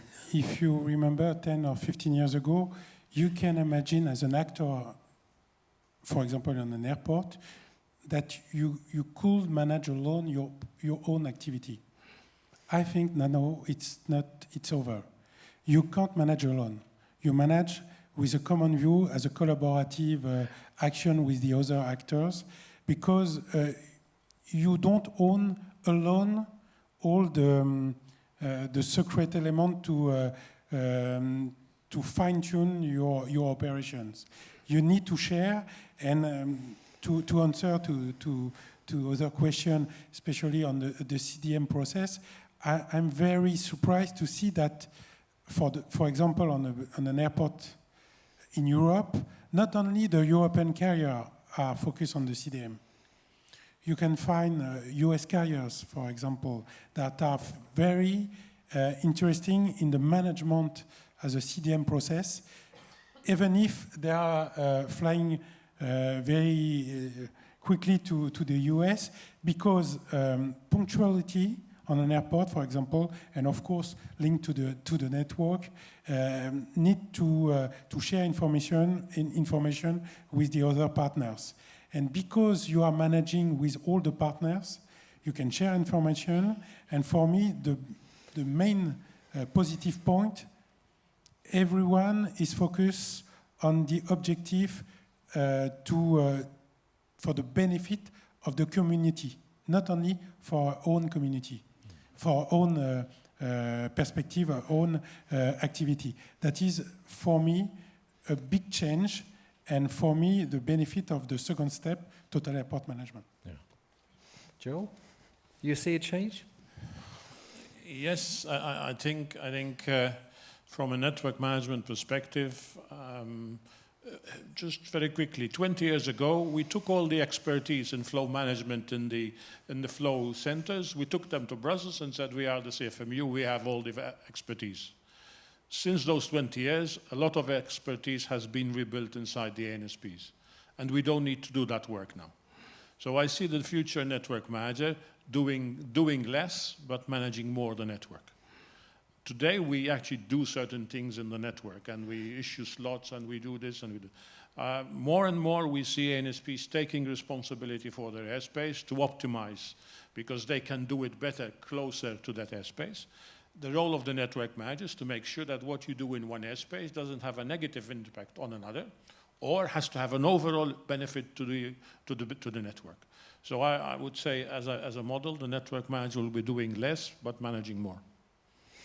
Well, maybe you're integrating closer to the airlines and the airports so that your field gets wider, but you know. It's managing the network system in a way. And there we need, as I said in the beginning, we share the data with the airlines. We need to know, they need to know the constraints so that they also make the right decisions.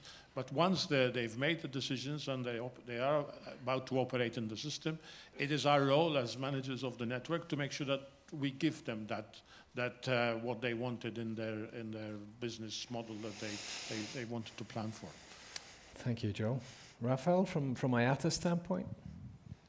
Well, from IATA standpoint, obviously, again, we do support the initiatives of sharing data for better decision making. I mean, at the end, this is, I mean, for better decision making for either faster reaction or response by either party, whoever is involved in the value chain, right? And we see that, I mean, one example could be even, why, not implementing the traffic slot swapping, for example, right? Which has a very strong business case, I understand, and the return of it is going to be, the investment has a very strong return. So again, that's I guess, using information. Sometimes what we hear a lot is, obviously, we need to share information, but then we don't put it in effective practice, right? So what is it that, we need to put in practice? We need to put already in place, taking advantage of all the data that we have and all the systems that we have to actually make quick and faster decisions, right? Because this is a very dynamic business. And we do see it in Europe, at least. We do see how we suffer every time we see either industrial actions, weather delays, or the likes, right? So I guess, sharing is good, but which ones are, what are the cases there that we can already start implementing immediately, right? Again, maybe I'm going to refer again to Simon's model of the virtuous cycle of things, right? So it is better that than, just keep, I guess, talking about sharing data and not doing anything about it. So maybe that's one example. Let me move to Todd in the manufacturing industry. How do you see, if you see this business model changing in the overall AOP, NOP, AOC kind of style, and everyone gets together, gets some trust. Now you're delivering systems in here. What do you see in terms of digitization we heard about early on, automation is raising? How do you address that from a manufacturing industry perspective? I think it's, we see different things in different parts of the world. We have a lot of business in China, if I just focus on China for a second, and their traffic is growing very rapidly. So they're facing some of the challenges that Europe faced in the past, that the US faced in the past, where they had capacity available, traffic grew, and all of a sudden they're facing challenges. And we see the initial reaction being the same sorts of things that we've seen in the US and Europe for a long time, which is the airlines pad their schedule because their hub and spoke model breaks down if they don't have enough predictability. And so I think that there are dynamics like that where you don't have enough predictability that starts to drive the airline models to say, okay, how do we adapt our model and how do we work? I don't think that it's any surprise to anybody that if we look at the ANSP operations, we have a lot of centers in the world. There's probably some room for optimization. The air traffic controllers and the ANSP operations do a fantastic job. The industry is very, very safe. But in terms of actually driving cost out of the system and trying to provide the same service or better service at a lower cost, there's optimization that can be done, and it's not a technological challenge. All the technology exists, and it's been proven in one way or another in SESAR and other programs. But it's hard to take that step, and I think we see things like center virtualization and remote tower and other concepts like that as sort of baby steps towards trying to rationalize and drive down the overall cost of providing service in the long run. The end of the beginning, as we heard earlier on. Yes. Donald, you want to reflect on this? What I'd add to that is a reminder that technology is an enabler, not really the end game. And I agree with you, though, that you have to always look at your business model and be flexible in adjusting those. And there's a lot of people that never want to do that because it impacts them negatively. But it's essential to move forward, and it always has been. So we, more lately we talk about it because of NextGen and SESAR, and also from the external world, disruptive technology is a big deal, even though aviation moves so slowly that I don't know that. I think we almost wish for disruptive technology, but it's hard to get there. But some of the key things we've done in the FAA over the years, I think the one that stands out most in my mind was when we gave slot substitution or slot swapping control to the airlines, and basically turned over a level of responsibility from the FAA to them that monumentally, in my mind, changed the business model between the FAA, our customers, and just how the operation worked. And I think, to me, that's just a great example of how, if you look at how you want to optimize and take away barriers and really think about what's best for everybody involved, you need to break away from the traditional roles and responsibilities we've always had and look at them in a new light and say, really, what's the best way to do this? And, if you're starting from a clean slate and you realize some of the things we might have been doing or some of the control that we had really is misplaced. Thank you very much, Donald. Any questions from the audience? No one eager to raise a hand and pose a question? No. Let me continue, and please do at any time and wave it so I can see, because I've got the light in my eyes, but I'll find you. But coming back to you, Todd, about what have you picked out concretely from the work in SESAR one, which has gone into what you export, or what is that you discuss with the customers outside Europe? I think there are a lot of different things, and there are different levels of maturity. I mean, we have, we can look at things like safety nets and tools for helping the controllers identify and manage potential conflicts as something that has matured and advanced in the context of SESAR, and that's good work that has come out of it that is in use by our customers today. I think we can look at 4D trajectory management and the initial 4D operation trials that were done in Europe, and we learned a lot about what it takes to do that, and some of what we learned there actually we utilized and leveraged in the U.S. doing work on the Datacom program in the U.S.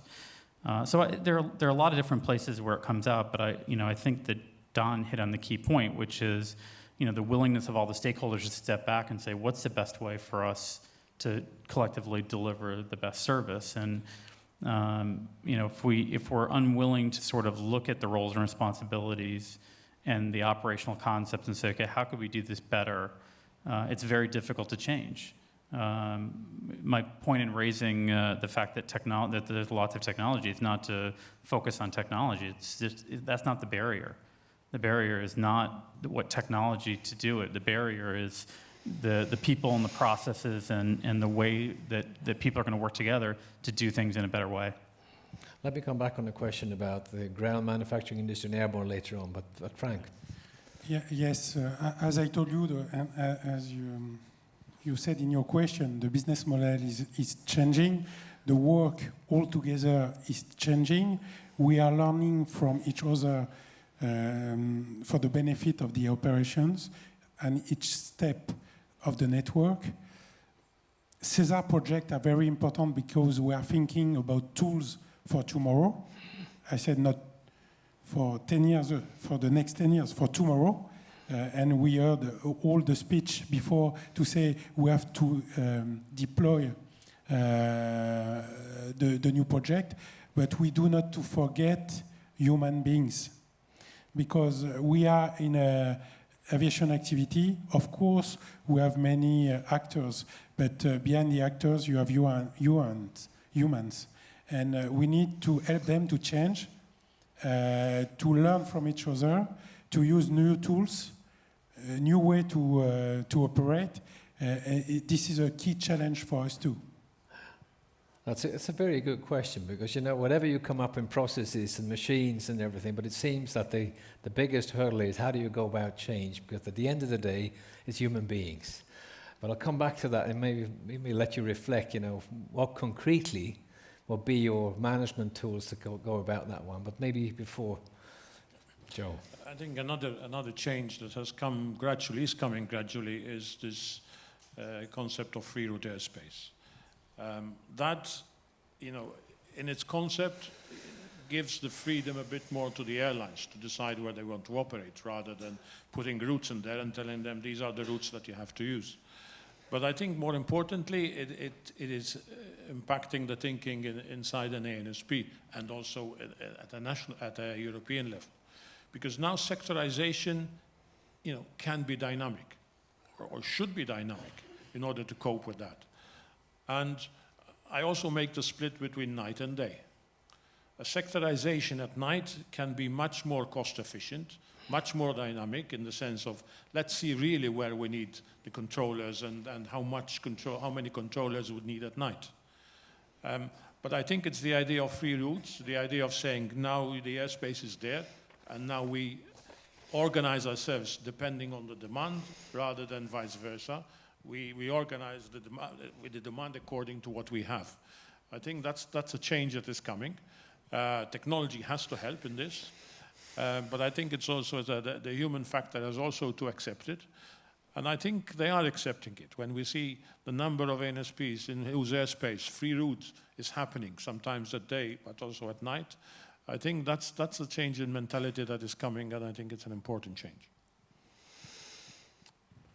In the United States, Donald, what about change? Is that easy? Oh, yes, we're very nimble and quick and not a problem. No, change is hard everywhere. And you know, just kind of go back before, we were talking about the change of roles and responsibilities and business models. And I'll cite CDM again, because CDM is just a great example because it had so many different people involved, not just your own organization. And I remember years ago, we were changing how we were going to deploy ground delay programs to do en route airspace delays. And this was a new thing. And the representative in our group from Southwest Airlines came up to us over a beer at happy hour, which is where the real issues always tend to rise, and looked at me and said, Don, do you realize you're destroying our business model by changing this? We built our Southwest Airlines business model out of flying out of some smaller airports like Midway out of Chicago, for example. And he said a big part of that is because you don't run your ground delay programs from any of the small airports, you just do it from the majors. So like Chicago, O'Hare is in the equation, Dallas-Fort Worth is, but Love Airport in Texas and Midway, they didn't show up in the software at that time. So Southwest Airlines had basically built an operation exploiting this loophole, and we were changing something else in the operation to make it better and more efficient and obliterating their business model, or at least that piece of it. And they were quite upset, and they were opposing it. And that's the nature of the business is, you know, I think actually in the FAA United States, we're fairly progressive in this industry and re-looking at what we want to do and moving things along and moving from air traffic control to traffic management, for example. It's not easy, it moves slowly. Technology industries look at us and think we're a dinosaur and how slowly we move. But the reality is, really in this industry, I think we assess it all the time, but there's always difficulty in it, you know, and that was one example of the case is, you know, as Todd said, it's almost like technology is easy. When you get down to the operations and who's involved and all that, it's very, very difficult. And we put a lot of effort into that, you know, and because it's so hard. You know, whether we really do it well or not, you know, I think we do a decent job, but it is tremendously hard. So people focus on how difficult it is in some of places where it doesn't work, but it's absolutely essential, and you just got to keep going back to it and back to it and back to it. Raphael, do you want to reflect on this? When obviously reflecting on change, I guess you referred to before, and I think one of the key drivers for change is first to have a kind of a common objective or common vision, right? And I think, if I have to be very honest, I don't think we are moving fast enough in the European context for this to happen, because we are developing great technology, but we're not really getting to the single European sky that was referred before as the key. You know, at the end, this is what we want, I think to be able to drive this change, we need to be more pragmatic, I would say. Again, implementing technology, you know, is good, but the end game is hopefully to have the single European sky, right? Now, when looking at that, again, aligning to some common vision or common objective, and again, not saying that we as an industry have all the answers. We actually did, and I guess we did recently commented a study by SEO here in Amsterdam, by the way, on the benefits of modernizing European airspace. You can download it from the IATA website and everything. There are some interesting numbers there. There are missed opportunities, or at least approximation of missed opportunities, right? And at least for us to reflect on what is that we as citizens, as customers, and as users are missing on, or obviously as organizations. So again, change can be driven only if you do have a common objective, a common vision. It's difficult to agree, obviously, but if we do all agree that we want to go for a single European sky, well, you know, then we need to really start drilling into the compromises that entitles, right, or it means, right? Thank you, Rafael.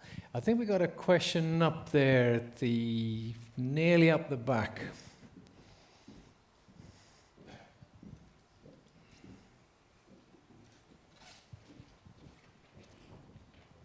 There you go. You got the microphone in a second.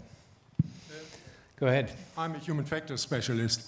So my question is about humans. You've talked about that passengers are the end users. But if you look at the benefits for passengers, times are really experienced differently. If you are sitting on a transatlantic flight, if it's 10 minutes faster or slower, that doesn't matter so much. But if you are waiting for immigration 15 minutes instead of 10 minutes, or if you are waiting at safety 5 minutes or 20 minutes, that makes the difference. So you cannot add up minutes. You have to find out what really is the experience benefit of the people. And therefore, total airport management, I think, is the most important thing. And airport traffic total management includes the transport to the airport, from the airport, safety, and so on. And you cannot only take flight times as an indicator. Thank you. Frank, you started this thing with total airport management. Yes, I fully agree with you. This is why the concept of total airport management is born. You can't see and focus your attention on the airside process without a view to the landside process, and of course, for the condition to come to reach the airport or to have the service you need to have in the airport, especially for security process or immigration process. That's why we are thinking in a model of total airport management, with the idea to have all the actors inside a control room try to manage all the difficulties in a collaborative action.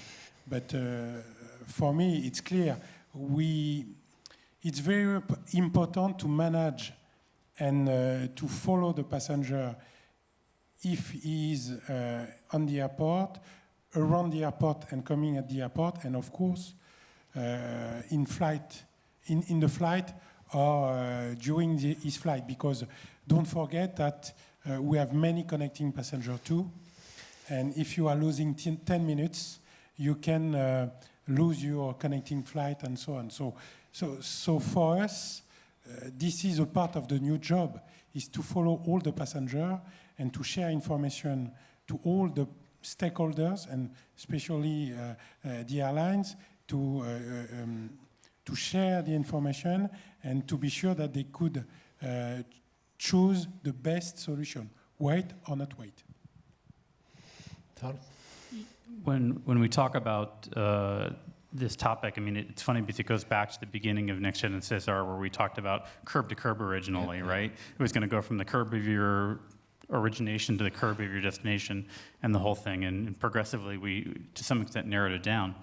But I think it's interesting because when you look at an operation, and I talked about one passenger going from one place to another and different airlines and airports, et cetera, there are some things that are common. So a projection, you know, where an aircraft is located and when the passenger is associated with that aircraft and when it's estimated to land and when it's going to get, it's sort of common information, but everyone has a different perspective of what that means. So the estimated time of arrival of a flight means something to air traffic control in terms of sectorization, staffing in the tower, taxi times, et cetera. To the airport, it means something different. To the airline, it means something different. It means having the baggage cart at the gate, fueling truck, catering, et cetera, the marshaling crew. The airport needs to think about, okay, do I have the right people to do immigration, security, et cetera. And so all the stakeholders have a different perspective, and they need a different slice of the data, and they need to be able to see it differently. And in the end, that's what the intent of SWIM is really about, is to find a way to share that information and that let people see it from their various perspectives so that they can contribute to the part of the process that they own and optimize. Thank you, Todd. Joe? And I think, so I completely agree, you know, on total airport management, different parts of the airport know different information, but it is needed by everyone. And it's not just at the airport, it is needed also by the network and the arrival airport on the other side. But and I think it is a challenge for SESAR because this is not really about technology. This is about the procedures. Because there is no real technology to share the data about how many numbers are queuing in on the land side there's no technology in there. It's the process that we have to establish and the procedures. So the question really is a provocative. Who is going to link all this together? And where is the glue? And what is the driving force on this? The example should be just the limited success we've had with, limited in the sense of the success we've had with a limited application of airport CDM. We only have 20 airports formally now doing airport CDM, and the benefits has been huge. They are the most busy airports, they are the ones which were targeted, and through the support that they were given, they have done it. And we've seen the benefits. Now, but that's airport CDM for 20 airports. Imagine if we had total airport management for all over Europe, for all the passengers flying in Europe. And the question is, it may not be SESAR who is doing the research on this, but it needs someone to put it all together. Coming back to that, because it seems to me when listening to you, we talked about SWIM, you know, everyone shares information. We talked about the process of total airport management, everyone gets in there. But we also heard in the beginning of the panel here, we talked about trajectory-based operations, having a focus, and we heard curve to curve here about the discussions we have. But, you know, if it's these two core elements here, you know, you have to focus on the trajectory, which means the flight, the value of the flight, and how it flows through the system. We share information around the SWIM. Are these the two main pillars we're talking about here? Do we understand trajectory-based operations? Do we know that? Or do we understand that in the same way? What I'm trying to get to is this the area where we need to address things further in SESAR 2020? Yes. That was a quick one. I'll let someone else elaborate a little bit, but I'll come back to you, Joe. But you get my question? Because I think it seems to me you get a trust and you understand things in the same way, and then things start moving.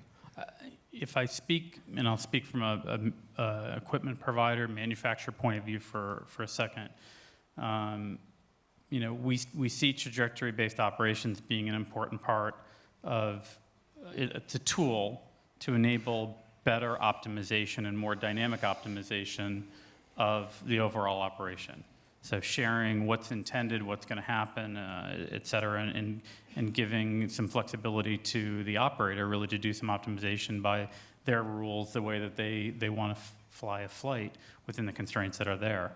And, you know, if we look at if we look at where the deployment plan is going and we look at where things are heading, it's a little bit light on really achieving, what we think was ultimately envisioned and probably needed. And so I do think it's an area that needs some additional acceleration and work. I think in the area around total airport management, it's a great topic to work on, and it's one which probably doesn't have as high hurdles to get over. It's got it needs coordination. It needs a center of gravity to bring it all together. But the barriers probably may be easier to overcome in that domain, so we might be able to move faster there, but the trajectory-based operations we still need to address in some real tangible way. Raphael, trajectory-based operations, better flight planning, getting closer to your needs. Is this what this is all about? I mean, I mentioned something earlier, which is something that, we have so many initiatives here, right, that are driving SESAR, right, that there are so many initiatives here that can be adopted. And what I said earlier is we need to focus on the business cases that have the highest return on the investment, right? What is it that is going to bring the highest return for, obviously, the users, and it will reduce cost, it will improve efficiency, resilience.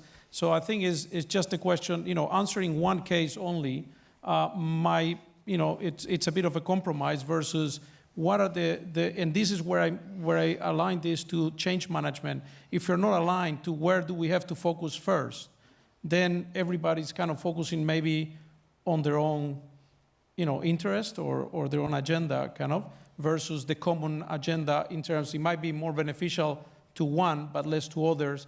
Which ones are the ones that are beneficially, in average, better to the whole value chain, right?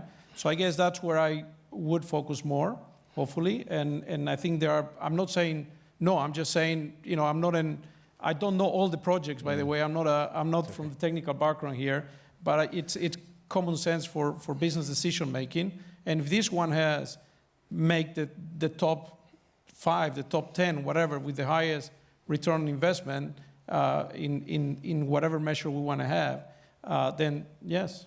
But I think we need to first agree on that, right? Because to me, trajectory-based operations is a flight focus and the needs of a flight. Frank?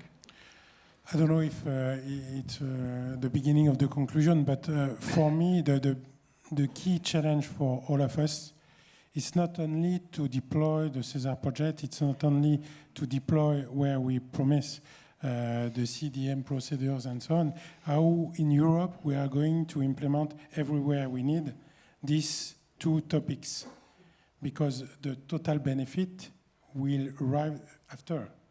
So that's why it's very important to deploy what we promise to do, but also to implement everywhere we need with the same ID, and not only tools, but also procedures. Well, I agree.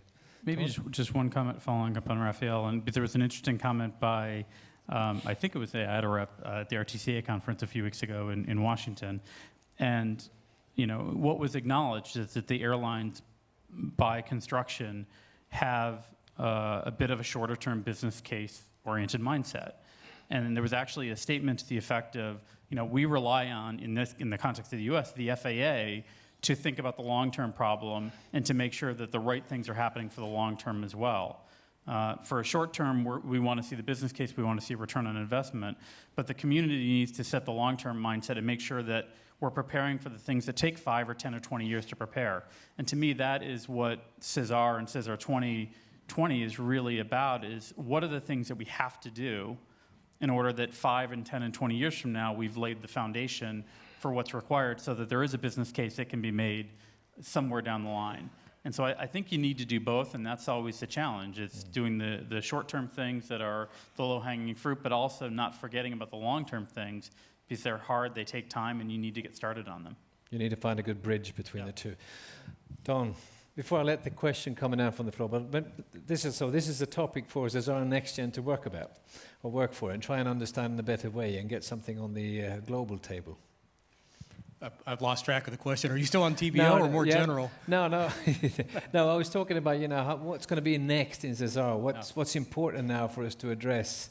When we heard about all these things, about TBO and SWIM, we move into SESAR 2020, so we've got to have a focus on these things. But is that something for SESAR and NextGen to work together and try and come to a global agreement of where we want to go, and then possibly for the rest of the world? Yeah, absolutely. I think we work it together, and I think a lot of the near-term stuff we do, we want to collaborate because we want to make sure that our solutions are harmonized from a technology, equipage, and that kind of thing. But when you sit there and talk about the real long-term reaching thing, that's where I tell people it's a different reason for harmonizing. It's because, the more smart people you have in the room really trying to figure out the tough stuff, the more likely you are to get a good answer. And that's how I kind of separate, the two. We do a lot of near-term stuff to make sure we're not doing harm to the airlines, for example, with how they equip. But the long term is, it's difficult. And even within the U.S. and NextGen, that's where we really try to extend to working with NASA and some of the other partners for the evolution. And I know as Michael's aware, when we talk about NextGen SESAR, we talk very broad about getting people like NASA involved in the discussion and where we need to go. And also just in a picture reminder, because people get hung up on terminology, the reality is modernization never stops. So we have, you're ending one phase of SESAR here and moving on to another. We have a hard end to NextGen, and some people just feel like, the system's done at that point. And I think anybody that knows that's laughable, because you have to always be looking way out in a staggered approach of what are the longer reach things, and separate them from the low-hanging fruit. And that in particular is where I think we value the interaction with Europe and you guys' knowledge and being able to help us collectively, and then helping the rest of the world through outreach, through ICAO and the Global Air Navigation Plan. Thank you, Donald. Can we get a microphone down here? Thank you.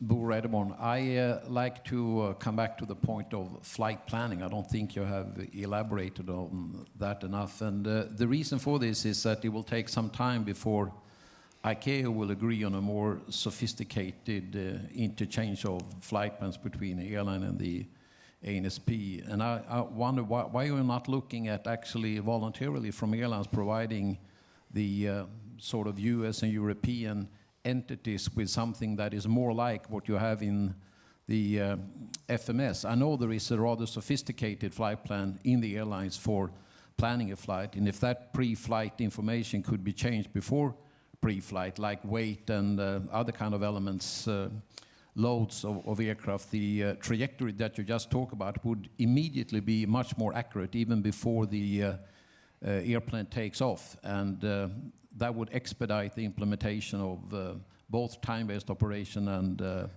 4D operation eventually. And if you wait for ICAO to change this model for getting that data as a requirement in global provision, it will probably take a decade before those kind of elements will perform as you would like to see them perform. So it would be interesting to hear the panel's view on this before Michael release you.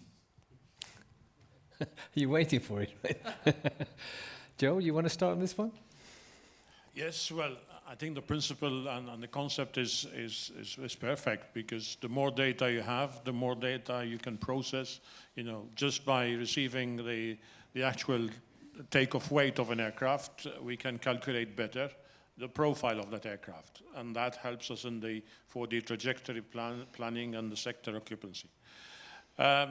I think also to add that with the US, with the FAA, in the ICAO panels dealing with FFIs as an example there, I think real progress has been made in the sense that by 2018 there will be the first implementation of the new exchange models related to data that is shared at the flight planning stage. In Europe we have the advantage because of the single processing that we do in IFPS, so that this change doesn't need to be reflected all across Europe, but it's done once, and the flight plan can then be, and the messages can then be shared through the sending back of the process flight. And this is being done in a collaborative effort through the ICAO processes, but there has been good work done with the FAA on this. So I would agree with Bo that this is really needed to get better trajectory understanding, because that is the basis for better ATC and better ATM. And that's the whole concept of the European system, of the global system. You know, we need better data to do better ATC and better ATM. And I think the ways we do it, and I think the example given, it was a good example. There is data sitting out there which we could use. If we could make that, if it could be made available, we would use it. I could answer, but I'd prefer to ask Rafael a question, which is to simplified version of that, which is there an openness and willingness by the airlines to share more of their information that they've historically kept internally for a variety of reasons? Do you see any change in that trend, or is it more of the same? Well, I don't see a change in that trend so far. I mean, and is that the short answer, I guess? Obviously, you know, and I think we need to continue to try to find ways to use the information, as it was said before, right? And if there are hurdles to make it happen, we have to sit down and try to see which ones are those hurdles, and you know, find a suitable solution. Obviously, we obviously will continue to work at ICAO level, because that's the forum we have to as well. As IATA, we have to work with ICAO Global Solutions at the same time, and we know in many initiatives, not just in this one, it takes a long time to make it happen, but it doesn't stop us from trying to find other solutions at the regional level, I guess, right? But again, yeah, I don't see, I see, as you just suggested. Thank you very much. I'm a true believer in on-time performance, and we've got about 5 minutes left. So I thought, just to conclude the panel, we've heard a number of things, and just to come back on the ICAO and then waiting for ICAO, I think one thing that's going to be clear for us is ICAO is us. It's not going to happen by ICAO. There's not a bunch of people that sit and do it for you. It's going to come from all the people around the table and getting it to ICAO one way or another. But I think we've heard there's some really good work's been done. It's really the end of the beginning. We heard that. We talked about swim and trajectory-based operations, and I think you know, we were sort of circulating around those topics, so that's clear. The international harmonization, coming back to ICAO and the work with NextGen, is truly an important thing that we need to address further in SESAR 2020. The total airport management, seeing how the airport, the network, and the AOC get together, that's very clear to me. But that's something I think you should bring when you listen to the sessions now in the breakout part, that, you know, these are the areas that we talked about, and possibly bring out these discussions and get the question across in the breakout session. That'd be great. Change management, the human performance, I think that is incredibly important for us to understand that it's not about processes, machines, and equipment, it's about people changing, and we heard that in the keynotes in the beginning as well, and that, like Frank said, we better be prepared, not scared. I think that's a good conclusion. Now, can we give the panel here, and of course all of you, a big hand for this first plenary of day one.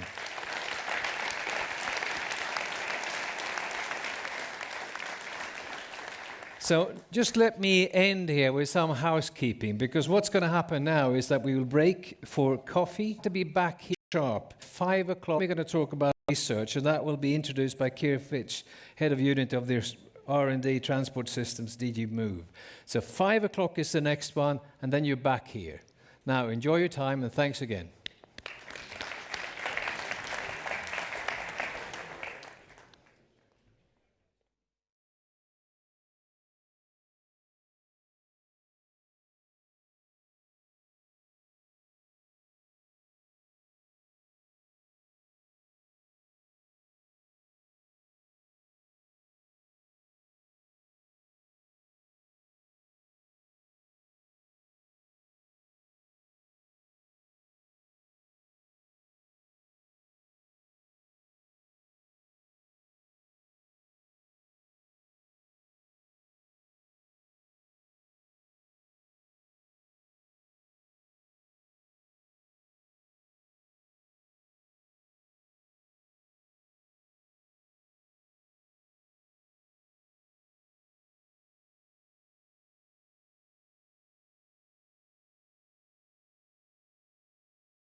I am Robin Garrity, an ATM expert in the SESAR joint undertaking, and I'm your moderator for this session.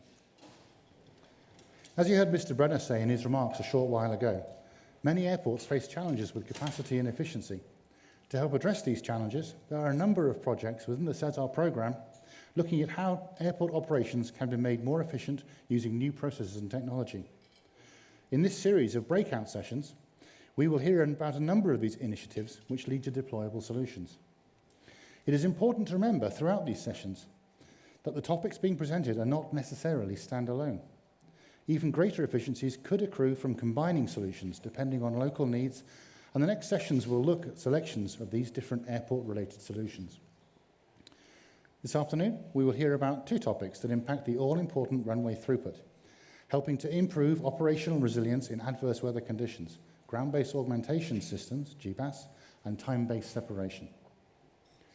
Questions for both of the topics being presented this afternoon can be asked after both sets of presentations have been delivered, so please be patient until that time.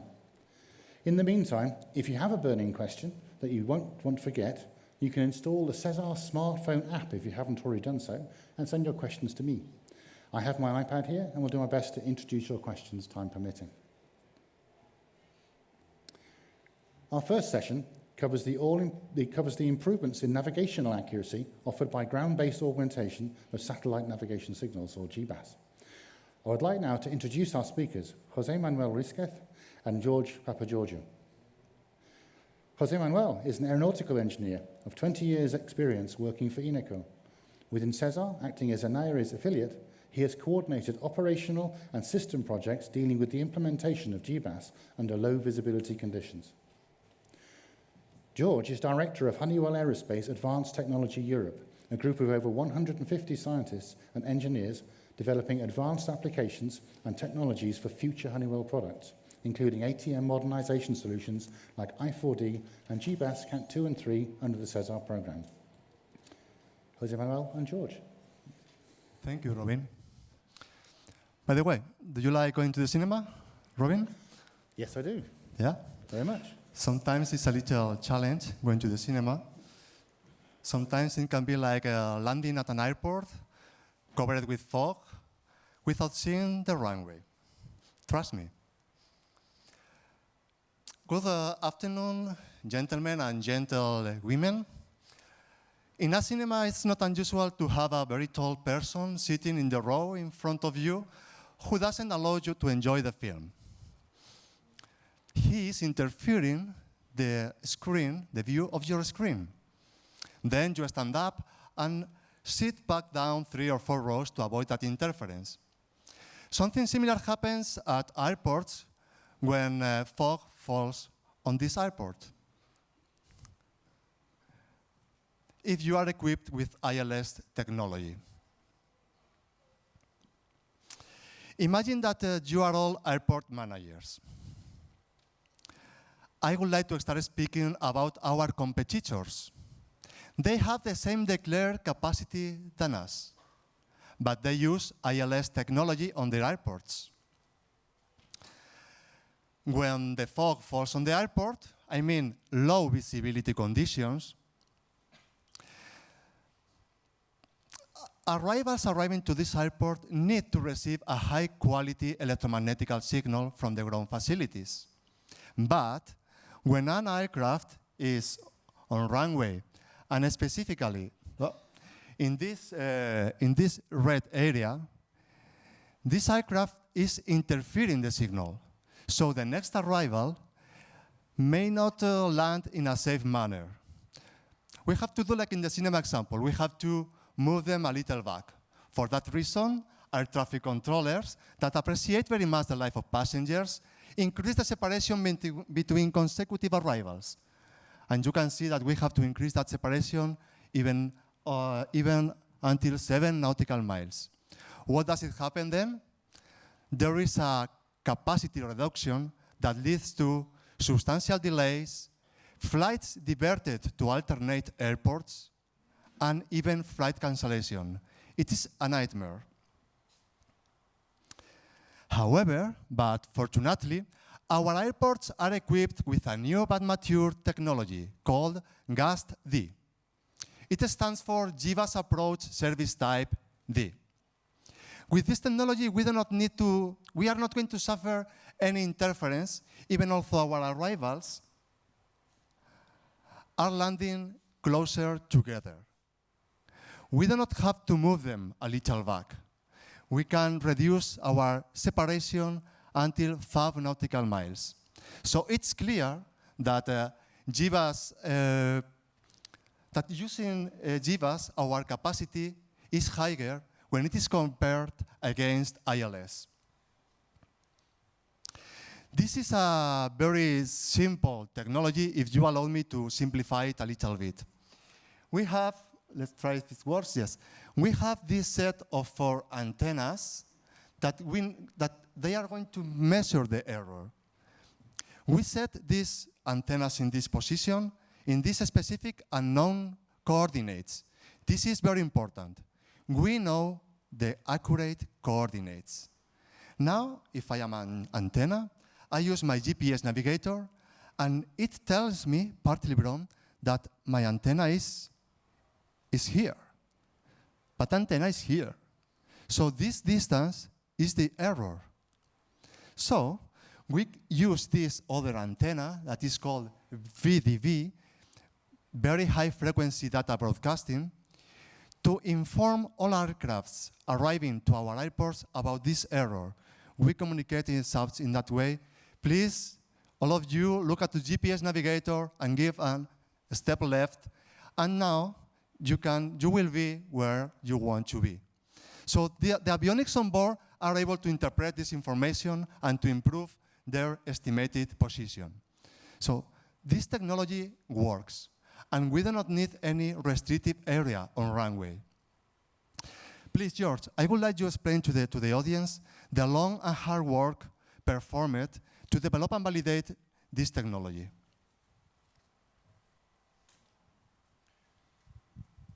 Thank you, Jose Manuel. So, how do we go from the concept that Jose Manuel described, the idea, to a mature prototype, eventually to deployment and exploiting the GBAS Cat23 benefits? How do we ensure consistency between the GBAS Cat23 operational concept and the technology developed by the team? And how do we ensure interoperability between the air and the ground segments? Well, the answer is to involve all the stakeholders. And we heard that from, in the plenary session from Florian Guillermin and a number of the introductory plenary speakers, involve all the stakeholders. And by all the stakeholders, we're talking about NSPs, we're talking about airports, we're talking about the airspace users, the aircraft manufacturers, the air and ground equipment manufacturers, and the research institutes. And that's exactly what SESAR did. SESAR brought together all the stakeholders in a collaborative, cooperative, and structured way to basically make this reality, go from concept to solution. And when I'm talking about a structured way, there were 3 GBAS projects. So what we're talking today is actually the culmination of 3 GBAS projects. A project focused on the operational piece, a project focused on the ground equipment piece, and a project focused on the airborne piece. And in addition to that, there was a very large demo to illustrate the benefits more clearly to the airspace users. So now let's talk a little bit about the validation activities. It was a complex validation exercise using different validation techniques. So it wasn't only about flying. A lot of work went into fast time simulation. So NR did a bunch of fast time simulations analyzing performance of GBAS Cat23. Also from that performance inferring benefits. At Eurocontrol, they were human-in-the-loop validations, so real-time simulations, cockpit simulations, where pilots and air traffic controllers were exposed to the operational concept, provided feedback, and workload was assessed.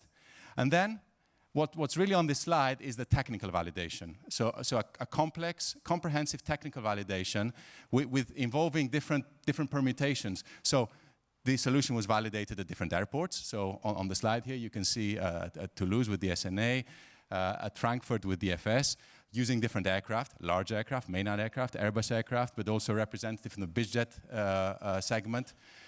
We also had avionics equipment coming from Thales and Honeywell.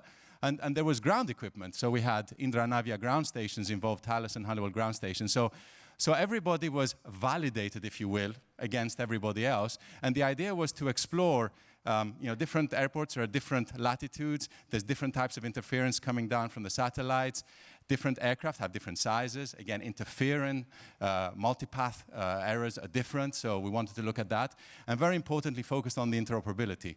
No matter where you purchase the equipment from and what equipment you use, it needs to be interoperable, because you can't guarantee that you're going to get the same equipment from the same company, right? So that's really a key thing. So all in all, after we did all this validation throughout the project, we got to a mature prototype, something that is now ready for industrialization. We also, through this validation activity, were able to provide inputs to standards. Standards are important, right? We want to make sure that this is safe. We want to make sure that this is interoperable, and we want to make sure that the standards provide the operational capability that the GBAS Cat23 is promising. Let me go into a little bit more detail on the the validation activities here. So just a little bit more on the BizJet and the mainline validation. So on the BizJet side, performed with Honeywell's Falcon 900, equipped, outfitted with Honeywell GBAS Cat23 avionics. As we said, it was a complex validation, number of scenarios. So we had 16 scenarios, normal, non-normal conditions, flown into 6 different airports with 4 different ground stations. So again, really focusing on the interoperability aspect. Top left, you can see the primary flight display. That's what the pilot sees. It's an ILS lookalike concept. There are some GBAS enunciations specific to GBAS, but it's ILS lookalike. And we got very good pilot feedback. So pilots that flew this, and there were a number of pilots that did, provided good feedback in terms of usability, workload. And behind all this, there was the simulation, right? So we didn't go just fly. There was a simulation environment that was developed behind this that actually drove the selection of the scenario that we flew. Once we collected data from the flight, we cross-checked it against the simulation, improved the simulation, tried to make it as representative as possible in order to provide inputs to standards. And now if you've got a very sophisticated simulation environment, you can do simulations in places where you haven't flown, and you can really drive concrete inputs, reliable inputs into the standardization activities. There was also a comprehensive flight test campaign on mainline. This involved A320 and A380 aircraft, so we've got both ends of the spectrum in terms of the aircraft. Airbus aircraft today are equipped with GBAS Cat1 avionics. In the future, it's going to be Cat23, GBAS Cat23. High performance, right? You're getting closer to the ground, higher integrity, higher continuity requirements. And what you can see here is actually where does the GBAS functionally go into the aircraft, right? So on the left-hand side, below the A320 aircraft, you can see the avionics bay. Within that avionics bay, there's a box called the multi-mode receiver. Within that box, there's a number of cards. One of the cards actually hosts the GBAS smarts. That's the, Jose Manuel talked about the computation of the GBAS. That is linked to the antenna on the tail of the aircraft, the VOR antenna that also doubles for the antenna used for communicating with the ground. The VHF data link is coming through that communication. So a little bit about the installation aspects, if you will, of GBAS. Like with the BizJet evaluation, very good pilot feedback. So pilots remarked about how stable the display was compared to ILS. Now you're following a satellite navigation fix. You're not looking at glide slope and localizer that could be disturbed, and you may have sort of jumping around on your PFD.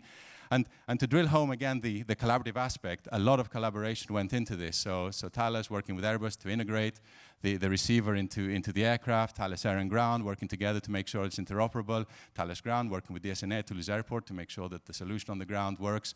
And generally very good spirit within the team, between the management and the technicians to resolve problems when they arose. So with that, I'd like to hand over back to Jose Manuel, who's going to talk about, again, a lot of good stuff done. We did encounter problems. Jose Manuel will talk a little bit about the problems we encountered and also talk about the benefits, because at the end of the day, benefits is what's going to sell this. Thank you, George. Thank you for explaining the hard work behind. So of course that we discovered challenges during our validation activities. For example, to improve a coverage-related aspect. We reallocated some funding within SESAR 1, and we started the investigation to improve this coverage problem. The thing is that without SESAR, we wouldn't have been able to discover these remaining challenges and mitigate the effects. Let me show this small example about one of these challenges. The thing is that we installed our first VDB antenna in the green spot. Let's go back.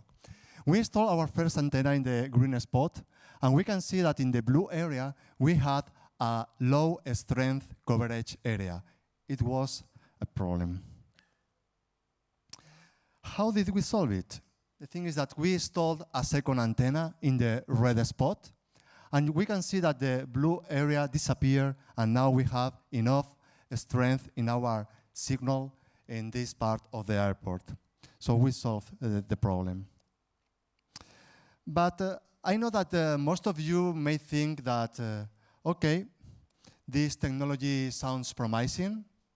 Some others may think, yes, there have been a lot of companies that have spent a lot of effort and time to develop and validate this technology.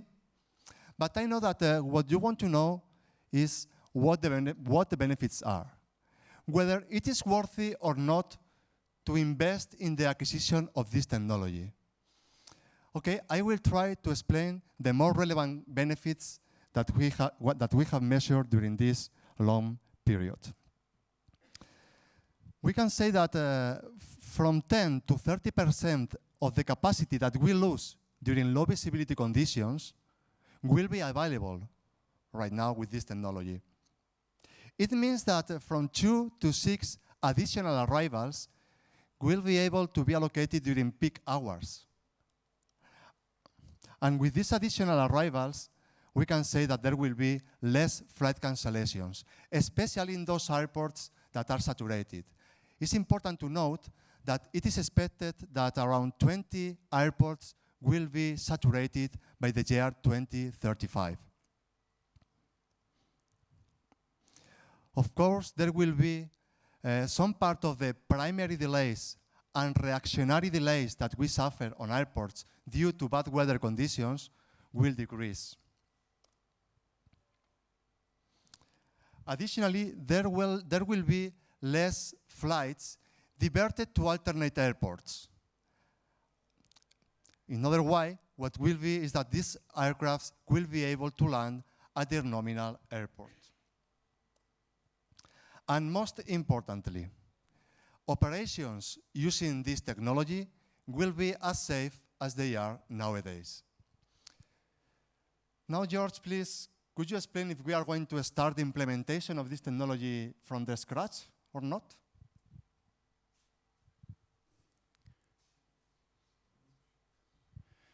Yes, so GBAS is not new, right? So there are Cat1 solutions out there that you can go procure today. And there is a GBAS Cat1 install base already deployed around the world. So what you see on the slide here is a map of where there are GBAS ground installations, Cat1 installations in place, either operational or planned to be operating. And you also get a feeling, it's not only about the ground side, but there are aircraft flying around today that have GBAS Cat1 avionics. And you can see some vital statistics, if you will, of where those aircraft are and what percentage of fleets they are. So to summarize the aircraft, the airborne side, there are about 200 aircraft out there looking at Airbus fleet only, and if you looked at Boeing, there would be more, but there's 200 Airbus aircraft out there with GBAS Cat1 capability, with another 400 to come in the near future. So people are equipping with GBAS. People are Cat1 now, right? They are experimenting with GBAS Cat1, understanding the benefits, seeing how they can maximize the benefits. And this is an install base that we would exploit in order to go beyond to Cat 2.3, because on the ground side, if you have a Cat1 station, there is a path to upgrade to Cat 2.3. Likewise, on the airborne side, there is a path to upgrade. So really, whereas this is still GBAS Cat1, this gives us an idea of, people are evaluating, if you will, the technology, getting to know how to use it, exploiting the benefits, and also provides a path to upgradability. Now, in terms of next steps, so we talked a lot about Cat 2.3, GBAS Cat 3. We do have a mature prototype. In terms of standards, there is some standardization activities that are being wrapped up in order to finalize the standards. And then the next phase, beyond the mature prototype, is really the industrialization, right? Productization, going from a mature prototype to a product, both on the air and the ground side, that you can go procure and you can go and install at your airport or in your aircraft. And then the last phase, once we have a product, is actually to deploy. And this is a chicken and egg situation with GBAS, right? So if you're an airport and you're interested in GBAS, and you're thinking about procuring a GBAS ground station, in order to realize the benefits of GBAS, you really need the aircraft to also be equipped. So if you buy a GBAS ground station and there's not so much penetration on the airborne side, your return on investment will be slow. Likewise, if you're an aircraft, an OEM, an airline that wants GBAS capability, if there are not enough airports that have that capability on the ground, GBAS Cat 3 capability on the ground, again, you have a slow return on investment because not every airport you fly in has that capability. So really what we're looking for here to break that chicken and egg situation is a synchronized deployment. And that's something that we're talking as a team to the SESAR deployment manager to see how we can push that forward. Beyond GBAS Cat 2.3, we heard this morning, SESAR 1 is wrapping up, but the SESAR 2020 program starting. And there will be additional GBAS activities in SESAR 2020. So we will be looking at the dual frequency. So Galileo will have 2 frequencies. GPS is deploying a 2nd frequency. How can we exploit that frequency to give even more performance to GBAS to have more benefits? And the other aspect we'll be looking at is on the operational side. Flying curved approaches, for example, offset thresholds, higher than 3-degree glide slopes for nose abatement. So there's going to be an operational piece to actually, again, push the limits of what we can extract from GBAS Cat 2.3. So to conclude, so this is our final slide to conclude. Maybe there's 3 points here. So throughout the hard work of the GBAS partnership, the many companies whose logos you saw on one of the previous slides, from the duration of the SESAR program, we were able to get to a mature prototype. So we really brought GBAS to a mature prototype. And I keep saying mature prototype, but it's also maturation of the operational concept that goes with it, right? So it's not only about delivering a prototype, it's making sure that prototype is consistent with the operational concept, and also making sure that the standards are in place. So really beating the drum, making sure all 3 axes are in place in order to get to something that now can be productized, can be industrialized. The other thing that was focused on, and Jose Manuel really talked a lot about that, was the benefits, and we've got additional benefits on this slide, is really, the effort in the consortium was really also to look at the benefits, to identify the benefits both for the airspace users and for the ground segment. Jose Manuel talked a lot about resilience of airport capacity, but there are other benefits listed on this slide. And the third thing is, again, this would probably have not happened without SESAR, right? Bringing all the stakeholders together. Making sure that they work in a collaborative and cooperative way. So those are probably the 3 conclusions to leave you with. And with that, thank you very much for your attention, and I guess, Robin, back to you.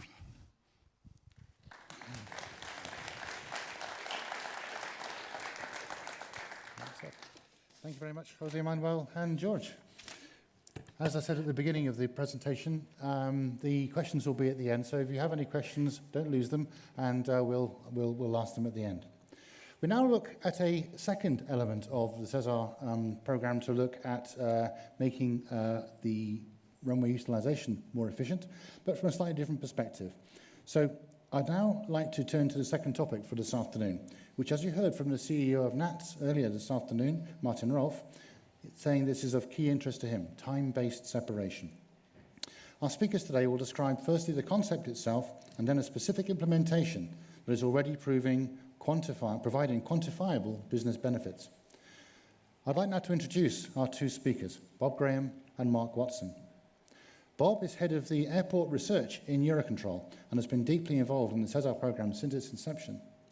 Mark Watson is head of research and development at NATS. Mark is a chartered engineer with an MBA in entrepreneurship and innovation and has been with NATS for more than 20 years. Over to you, Bob.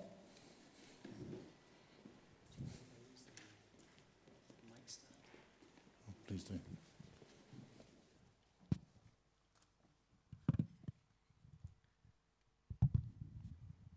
I've never sung before, so let me just get this right.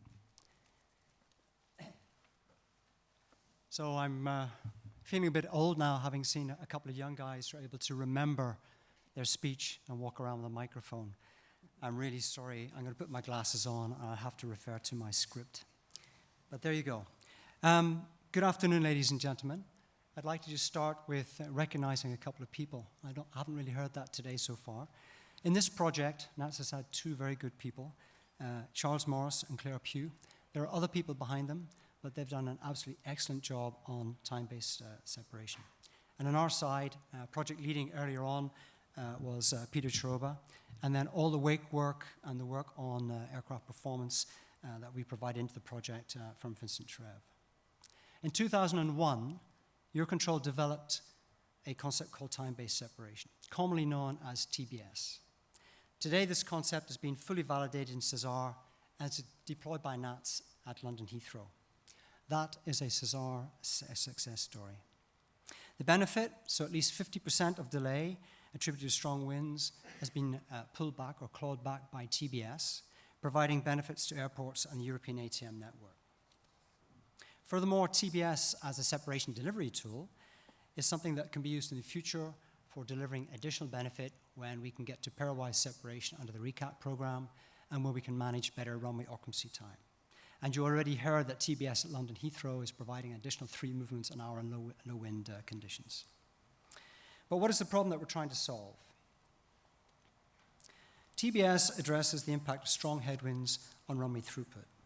The strong wind reduces aircraft ground speed during approach, increasing the time between successive aircraft. So this decreases the landing rate, leads to delay, and ultimately to cancellations. On the slides, you can observe that the increase in time to fly the same distance in strong headwind compared to low wind, in this example, 141 seconds compared to 122 seconds with a headwind of 20 knots. So you can imagine that at an airport working at its peak traffic for over an hour, that's a considerable amount of delay that's building up and an extremely high cost. And conceptually, TBS is actually, it's quite simple. The principle is to define the minimum in-trail distance separation to apply as a function of headwind to maintain a consistent time separation as observed in low headwind conditions to maintain the landing rate. That sounds quite complicated, but I think the graphic shows you clearly that by using the time-based, you can reduce the distance, you can maintain your runway throughput. If you can't maintain your runway throughput, you can increase the clawback of the delay. But in reality, it's actually much more complex. And that's because we need a good predicted and real-time wind data, and we have to understand the impact of the wind itself on wake vortex dissipation, so we can refine the separations to be used. And furthermore, the performance of aircraft on final approach, and particularly on the last 4 miles of final approach, is an extremely critical factor, so that speed profiles and behavior of the aircraft need to be well understood. So the concept of time separation, it takes advantage of the fact that wind will quickly disperse wake vortex, and this supports a reduction in the distance separation between landing aircraft. So the basic principle is there. One of the issues that we have when we do that is that maintaining a time separation and reducing the distance separation means the following aircraft is closer to the lead aircraft's wake generation. So a younger wake may be encountered, leading to a potential wake upset. But now we go back to the wind bit, because the concept benefits from that quick dispersion of wake vortex in strong headwinds, which means we can safely reduce the distance between the landing aircraft in strong wind, as you can see on the graphic. And that's it. That's the concept. So to get to this point in time, we undertook a significant amount of validation. The knowledge has been confirmed through a comparison of London data with the most significant wake database in the world that we have in Eurocontrol, some 350,000 tracks cleaned and validated. A lot of that is actually the London data that we collected, which was collected using our Lockheed Martin Technologies LIDAR, which was displayed on 2 different sites at London during the wake data collection campaign. Now, how do we actually deliver the separation? So here in the top, you see a radar image, and below I'd like to try and explain how it works. It requires the use of a separation delivery tool, and this supports the controller to accurately apply the time separation, and importantly, to manage the compression effect. So that is the impact of the pilot beginning to reduce its speed, the aircraft speed, and prepare the aircraft for landing in the last 4 miles of final approach. And this catch-up itself varies according to wind. So all of that we've had to analyze and understand how it works. Now in the graphic, what you see is the information provided to the controller to provide the separation that is delivered at the threshold for maintaining time separation. And another one, which is the compression buffer effect. And in fact, it looks a bit strange, but the controller is trying to make sure that the aircraft is positioned on the black target and not on the red target.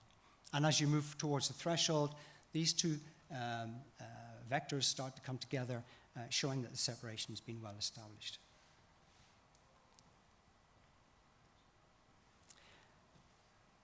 The performance and reliability of the separation delivery tool was validated in many hours of real-time simulation, together with radar data analysis undertaken in SESAR, both by Eurocontrol and by NATS.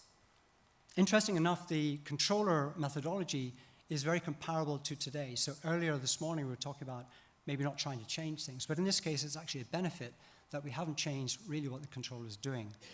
It's still very much the operational control technique for vectoring aircraft onto final approach.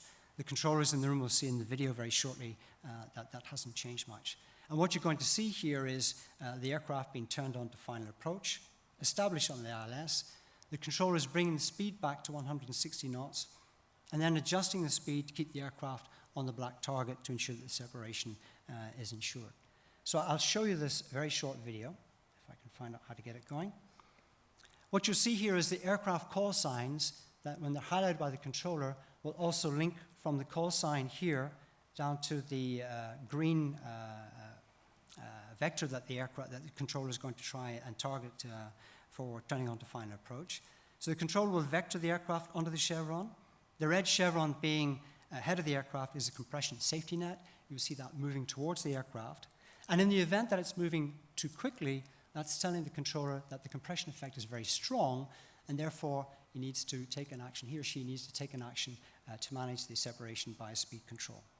So I'll run the video, and I'll try and point out to you the different things that are happening. So what you see here is an aircraft that is being given speed control, and that same aircraft, if you follow it, will have a catch-up yellow text, as you just see coming up there, indicated on it, which is telling the controller it's now time to reduce that aircraft because it's a very strong compression. Now, we've actually observed how this operates. It's very rare that the controller hasn't already gone in and changed the speed, but it's a very good safety feature that has been delivered through the tool. So it's a delivery tool and a safety tool at the same time. The same separation delivery tool also supports the deployment of other runway throughput concepts, such as RECAT-2 pairwise separation, and also management of runway occupancy time. And on our previous separation, there was a discussion there about curved approaches, the ability to have more than one threshold or have different angles of attack on final approach. The same tool ultimately will be adapted to provide that sort of traffic delivery. The goal being to minimize the impact on what the operational controller is having to deal with, because now there are multiple concepts that can be used by the controller or by the organization to increase the runway throughput or get other benefits, as was stated, such as environment and noise. Two recent validations that we've undertaken show two different types of airport, and they have confirmed the benefits of TBS with the pairwise separation. So here at Paris Charles de Gaulle, in strong headwind conditions, the runway throughput is reduced from 41 to 31 landings, and in this case, from 38 to 32 landings. 50% of this is recovered with time-based pairwise, whilst in low wind conditions, the throughput is increased to 42 movements an hour due to the improved management of runway occupancy time and the reduction of wake separations. Now, maybe a bit more spectacular is what happened in Vienna. Here, in strong wind conditions, throughput is reduced from 41 to 31 landings, but 100% of this reduction is recovered with a time-based pairwise. Whilst in low wind conditions, the traffic throughput is actually increased beyond 45 landings. Now, the difference here is also helped by other things, and in this case, in Vienna, there's a local regulation that permits a reduction in separation below minimum radar separation. So really, the performance that has been promised to us is quite significant, and the tool is there to allow us to move forward into the future as well. So, looking again at the benefits, at least 50% reduction of strong headwind-related delay. You can get a 10% increase in runway throughput during peak hours. TBS is also a safety tool and reduces the number of pairs that are below separation minima. And we observe during all our work that a user-friendly HMI ensures that there's no increase in ATCO workload. That's essential for acceptation by the operational population. And looking towards the future development, in SESAR, Eurocontrol has developed a TBS specification under a mandate, and these are currently subject to stakeholder consultation. This specification, together with guidance material, will be released by the summer to support the local deployment under the SESAR deployment program. Whilst another 16 airports are targeted for TBS deployment, Austrocontrol has started to kick off its EU-funded project in Vienna. And of course, TBS has been in operation at London Heathrow for more than a year now. So the full operational impact of TBS is beginning to be understood. And I guess with that in mind, I'll hand over to Mark to present the benefits realized in London. Mark? Thanks, Bob.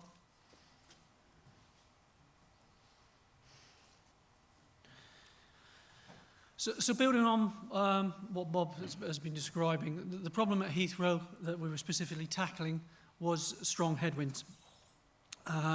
Headwinds at Heathrow cause a significant amount of the delay per year.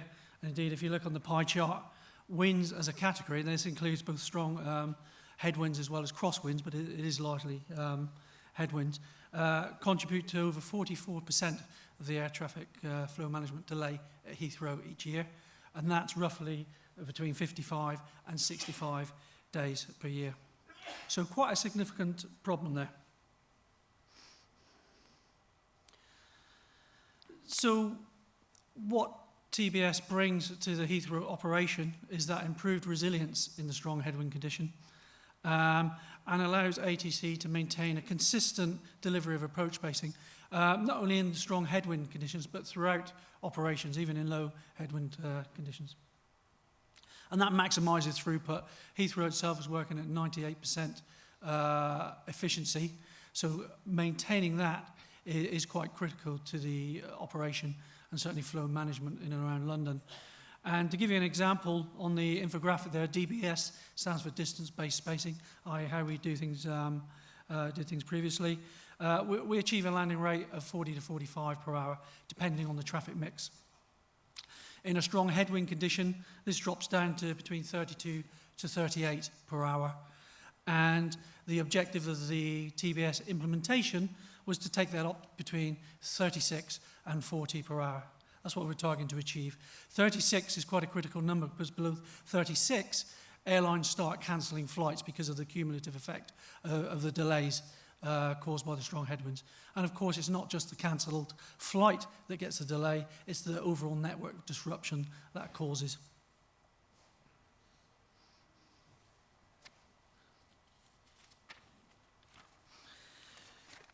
So we were in a really good position, talking about some of the things Bob's presented. The SESAR solution that had been validated to V3 within the SESAR program developed quite a high level of integrity that we were able to build upon with a range of activities, the wake vortex measurement campaigns that I mentioned, safety cases, human performance cases, and the real-time simulations, particularly NATS doing real-time simulations of its own operation to understand the potential benefits that could offer to Heathrow. So there we are in 2013 with the SESAR solution that allows us now to go towards deployment. And jointly with Lockheed Martin, we developed the TBS system for implementation. And originally, we were planning a 4-year program, but because of the pressure brought to us by the customer need, the ongoing, of course, headwind conditions at Heathrow, and using agile approach, we were able to accelerate that into a 2-year implementation from 2013 starting to 2015, delivering into operation. Not least, it wasn't just agile that did that, not least at the heart of that was of course, the excellent high fidelity work that had been done in SESAR, validating the concepts to that point that allowed us to accelerate in that manner. But what was critical, and certainly builds on everything we've heard this morning, it was about collaboration. We could not have done this in a standard customer/supplier sort of relationship as we might have done on previous projects. At the heart of this were some very significant key stakeholders that we worked in partnership with, not least Heathrow Airport Limited. The partnership there was absolutely the changes to their operation, the implementation at the tower, as much as the implementation back at terminal control within NATS. They were some very key significant factors that ensured the success of the projects, that collaboration. Building on that, essential along the way was the full engagement with our regulator, the UK Civil Aviation Authority. You know, imagine taking the safety concept, a completely new paradigm really, to the regulator, educating them, bringing them up to speed, demonstrating the safety case, building on the safety assurance that had been done in the SESAR R&D work up to that phase. And of course with other airport functions and not least with the airlines to understand how it would affect their operating procedures in the cockpit. And to support us in that, we developed a range of media and material and comms activities to help really engage that community. And of course, with the obvious problem at Heathrow with headwinds and the effect on the operation, you know, the support we had from throughout those stakeholders was really significant. Everybody got the problem we were trying to solve and why we needed to solve it. So as Bob mentioned, we got into operational service March last year and went into full operational service from May last year.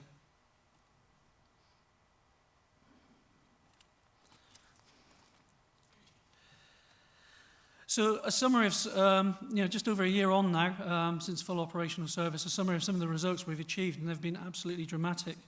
In November alone last year, a particularly windy month, we saved over 25,000 minutes of delay, and you heard Martin Rolfe in his keynote presentation this afternoon, mention over 40-odd thousand minutes saving this last year. A reduction of cancellations of a consequence of being able to maintain that landing rate at Heathrow. Remember the earlier infographic was saying about 36 to 40.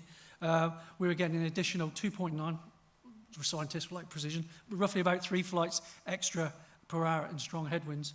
And with a calculated reduction in flow management delays of around 62%. And the other benefits you can read there for yourself. One of the interesting ones in the bottom right corner there, excuse me, was that, as a summary, is generated up to 20 extra landings per day compared to a similar strong wind condition. So a very significant success for us in the operation and all the stakeholders involved in it. So where are we going next with this? So some of the aspects Bob's already touched upon, like pairwise separations, optimized runway delivery, as well as some of the simulations that Bob mentioned of Vienna. NATS also completed a SESAR simulation in March this year, in fact, where we've identified further enhancements we can make to TBS that can deliver further benefits. Not quite getting us up to the normal operating numbers, but nearly. So quite significant, certainly worth pursuing. And with that in mind, we've now moved into a feasibility and option stage to enhance TBS at Heathrow.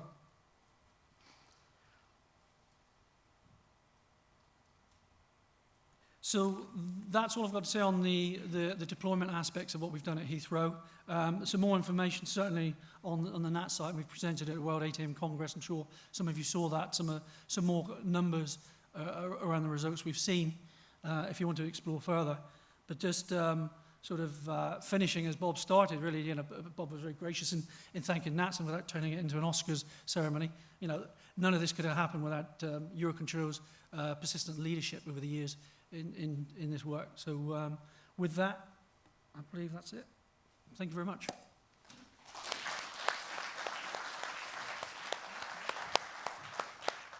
Thank you very much, Bob. Thank you very much, Mark. Well, we've heard from our presenters about 2 very different but complementary mechanisms for improving the efficiency of runway throughput. And we heard from both of them that much of this was down to, much of the success has been down to the collaboration that's been enabled via SESAR, and that has accelerated the deployment from the development from research into deployment. So with no further ado, we have about 10 minutes for questions. So does anyone have any questions they would like to ask from our panel? And please, would you say your name and your organization when you start, just so that we know, please? Absolutely, I'm happy. Thank you. Manfred Mohr is my name. I'm from IATA. I'm representing the airspace users. And yeah, thanks for the great presentations from both sides. And to be a member of the airspace user community and to be neutral, because we are, as my colleague Ralf Schwartzman said, we are not so interested to have lower hanging fruits in our hands, as airlines have to do. We are interested to have a long-term strategy. And here we are coming in this space, and we are working very hard with all the airlines to save money for the interest of the members. And one promising solution, so-called Solution 55, was GBus Category 2 and 3. And when we started with this solution and with the business case producing, it looks very promising at the beginning. And at the final result, after 1 year, we found out that unfortunately, GBus Category 3 and 2 has a big benefit. There is nothing wrong about that, what you have said. All this covering of the plenty of taxiways and runways, everything is fine, no shadows, everything is very good. But unfortunately, when it comes to the final end, what does it cost? We digged a little bit deeper, and this is good when you are neutral, because then we ask the manufacturers, we ask Honeywell, we ask all the people, give us all these figures and notes and numbers, and then the current situation on the business case for Solution 55 is absolutely negative. And I want from your side, please, to help us to produce, at least for SESAR 2020, a new business case where you can maybe help the airlines, not only taking the benefits, but only to help with the costs. And we as IATA, we are very keen to work as well with you on the most capable, best served issues, because we are still convinced that when you fly to Frankfurt, for example, it's a big benefit for all of us to fly what you have presented in closer, in better, in less distance, and so on. So my question is, how can Honeywell, how can the industry help the airlines to produce this kind, or to get the benefits with less costs? Thank you very much.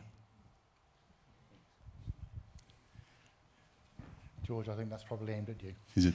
Yeah, yeah. So, and on behalf of industry, right? So I'm not speaking here on behalf of Honeywell, but so I think one of the things that we'd like to do in SESAR 2020 and start immediately is really take another look at the business case, and it is the cost, but it's also the benefits. So what was presented today was a lot about the benefits in terms of resilience, in terms of capacity, but from GBus you also get benefits that are, for example, a shorter approach path.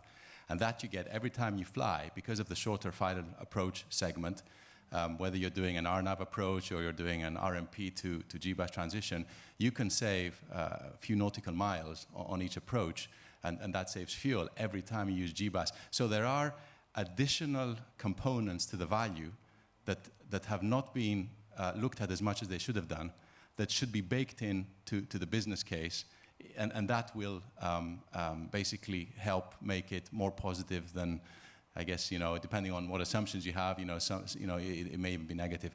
The other important thing is also the synchronized deployment, because again, if you're an airline and you can only fly into a number of GBus equipped airports, you only get part of the benefit, so your return on investment turns out to be much longer. Business case doesn't look too good, and airlines are pushing for shorter and shorter return on investment. Typically they like 2 years, and it's not 2 years, it's much further out. So again, the synchronized deployment is another element. So one thing is, let's look at the benefits more. Let's take a harder look. There are benefits out there that have not been included in the current studies. They need to be put in there. Let's look at the synchronized deployment. And yes, from a cost perspective, I mean, a lot of focus has been going on forward fit. We also have to look at potentially the retrofit aspect of it, and that's where you typically see bigger costs, because now it's not a forward fit solution, it's a retrofit solution. Not every aircraft is wired in the same way. There's SDC costs. So all that, so we agree with you, and we would welcome your help in supporting that. But you know, going forward, we will be looking at taking a fresh look and including new elements. We're learning, including new elements, because we do believe there is a positive business case at the end of the road.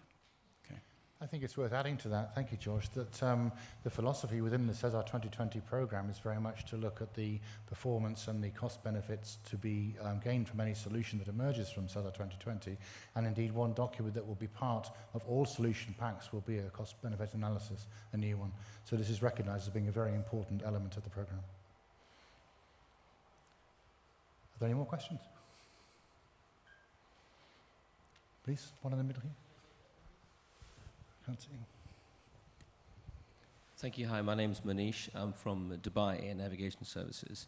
I only got one question really about the GBAS Cat 2, Cat 3 regulatory approval point of view. Now, I know the Cat 1's approved from a regulation point of view. Do you have any timeline in your mind? I know it's a difficult question.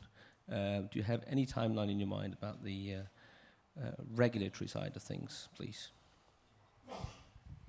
Okay, so and this is where I'm going to probably not give the right number. So there are some experts in the room that can probably answer the question. So in terms of regulation, SARPs, MOPs, standards, we're talking about a few months away. So in terms of wrapping all that up, there's some feedback that's being collected from the validation, technical validation activities that were talked about today, fed back to the standards community. So standards will be in place in the next few months that then will enable industry to productize, to industrialize with a low risk, right? Because if we start industrializing without the standard in place, there's always a risk that that we develop something that can't be, or maybe the standard changes and there's a risk that we need to do modifications. So the best answer I can give you, and again, I'm looking at various experts in the room here that can probably give a better answer than me, is we are a few months away from having the standards in place, and that means that, to give you a timeline in terms of when we would have a product,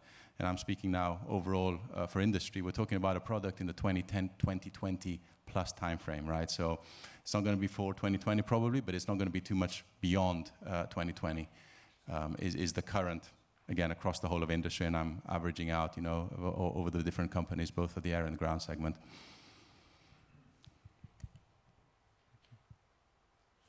One more question in the middle here, I think. So. No, it's not a question. Hello. Oh. It's not a question, but actually an additional remark to this GBAS business case. Okay, microphone is coming through. It's also like Mr. Marinescu said, and I also believe the CEO of NATS this morning, we got to look not only at the benefits of ourselves as industry or as air traffic controllers, but also from an end user's point of view, the ones flying and the ones being overflown. So I wonder if in the business case we really look at that, not just from an airline's investment or an airport's investments point of view, but really see from the flights we can save that don't need to be cancelled, from the delays we can save and therefore have a better passenger experience. And the longer term, the noise abatement things. I live close to Brussels. Brussels is very, very on the spotlight of noise abatement things. If we don't do anything there, we may have to close the airport, not tomorrow, not in 10 years, but I mean, the pressure is on. So if there are benefits that we can also in the longer term find, and that could be part of the business case, I'm quite sure we can make it positive. Thank you. We have time for one more question, sir. Okay. Well, I have one for the time-based separation. I'm curious that when the... I'm sorry. I'm sorry, I missed you there. Yes, my name is Piotr Dziubak. I'm from Ministry of Infrastructure from Poland.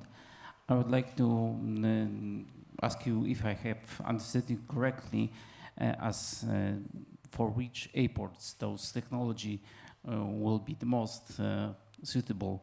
I mean, I understand that this TBS should be considered by the most congested airports, while the GBAS for small, or for both.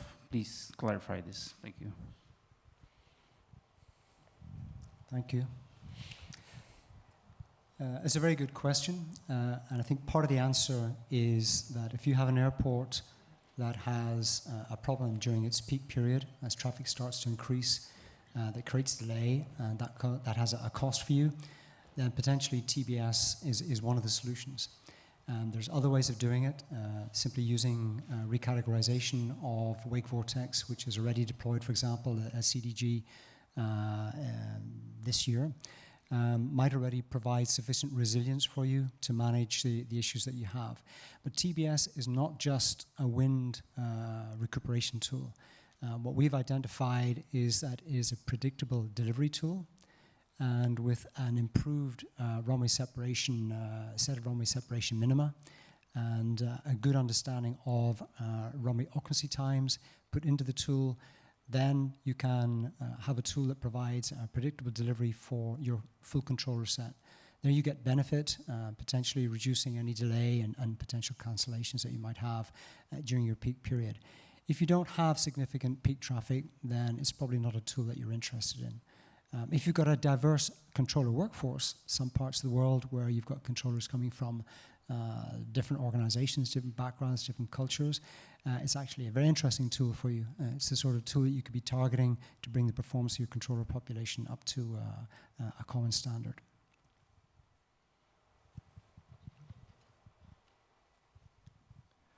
Okay, from GBAS Cat23 point of view, the easiest answer that I will give you is that if you have an airport equipped with ILS Cat23, it's an airport that can be equipped with GBAS Cat23 and is worthy.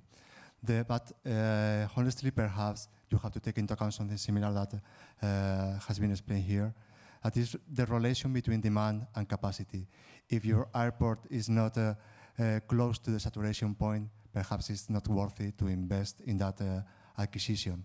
Because depending also on the percentage of time where you are suffering low visibility conditions. If you are in Palma de Mallorca, okay, I think that you are not going to need that investment because your weather is okay. But if your weather in some times of the year is bad conditions and your capacity is in some way close to the traffic demand and you are equipped already with ILS Cat23, I think that those are the airports that are expected to install and to acquire GBAS Cat23, the Solutions 55. Okay, well, thank you all very much indeed. All that remains for me to do now is to thank our speakers, Jose Manuel, George, Mark, Bob. And thanks very much indeed for most interesting presentations. Thank you.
and the focus here will be on the long-term and innovative research, an important part of the SESAR programme. And we're going to give you a picture in this session of how that research that we've done within SESAR 1 fits within the overall context of European research on transport. We're going to focus in on a couple of example projects to give you some detail on the kind of results that we've achieved. And we're going to have a little bit of a wrap-up and a retrospective in terms of how we move forward with exploratory research and long-term research in the next SESAR programme. So, rather than take any more of the time myself, I'll introduce the first speaker. I'm delighted to welcome Keir Fitch from the European Commission, DG Move, who will give us that big picture in terms of transport R&D in Europe. Please, Keir, thank you. Great. Is that better? You can hear me now? Great. Well, as David said, I'm not here to tell you about where we go next in ATM, but rather to explain the much bigger picture of what we're trying to achieve in European transport research at the moment.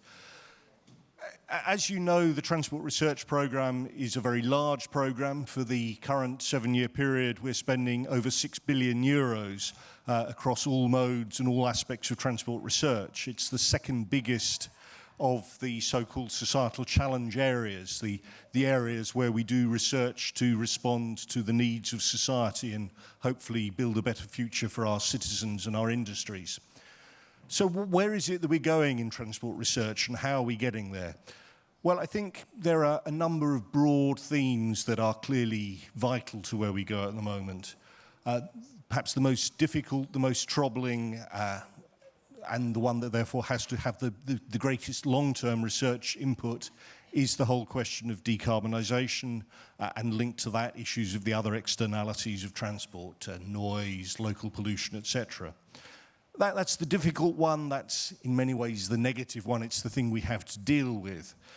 But there are positives as well, and particularly positive is the whole question of digitalisation, what effect we can bring from the development of big data, from the developments of automation, how we use those in the transport system to make that a better system, a safer system for our citizens in future. I think the third big area, and in some ways it links back with the first two, is the area of infrastructure, what it is we should be doing to work on ensuring that we can build our infrastructure more effectively, maintain it more effectively, more cost effectively, and also make that infrastructure fit for a different future, both in terms of fitting it to deal with more extreme weather conditions, because whatever we do about decarbonisation, we already see that there are many more problems with the weather conditions, but also how we perhaps deal with the transformation of the infrastructure to deal with new fuels, new means of transportation, etc. And then the final, perhaps big theme, of course, is the whole area of security, both cybersecurity, which in the SESAR context we've heard somewhat about already this afternoon and we'll no doubt hear more about, but also the whole question of physical security, how we ensure that our transportation systems are safe, but at the same time ensure that they're easy to use and that we don't have unnecessary costs or unnecessary inconvenience for passengers or goods. So let's look at those three areas, or four areas, in a bit more detail first.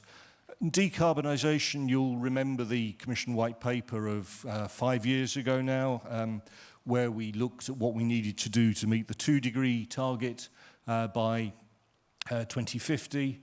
That, after a lot of economic modelling, we concluded we needed to reduce emissions by some 60% per vehicle kilometre, per passenger kilometre, per tonne kilometre. So a huge challenge in a transport industry, particularly when we want that industry to continue to grow, to better serve our economy.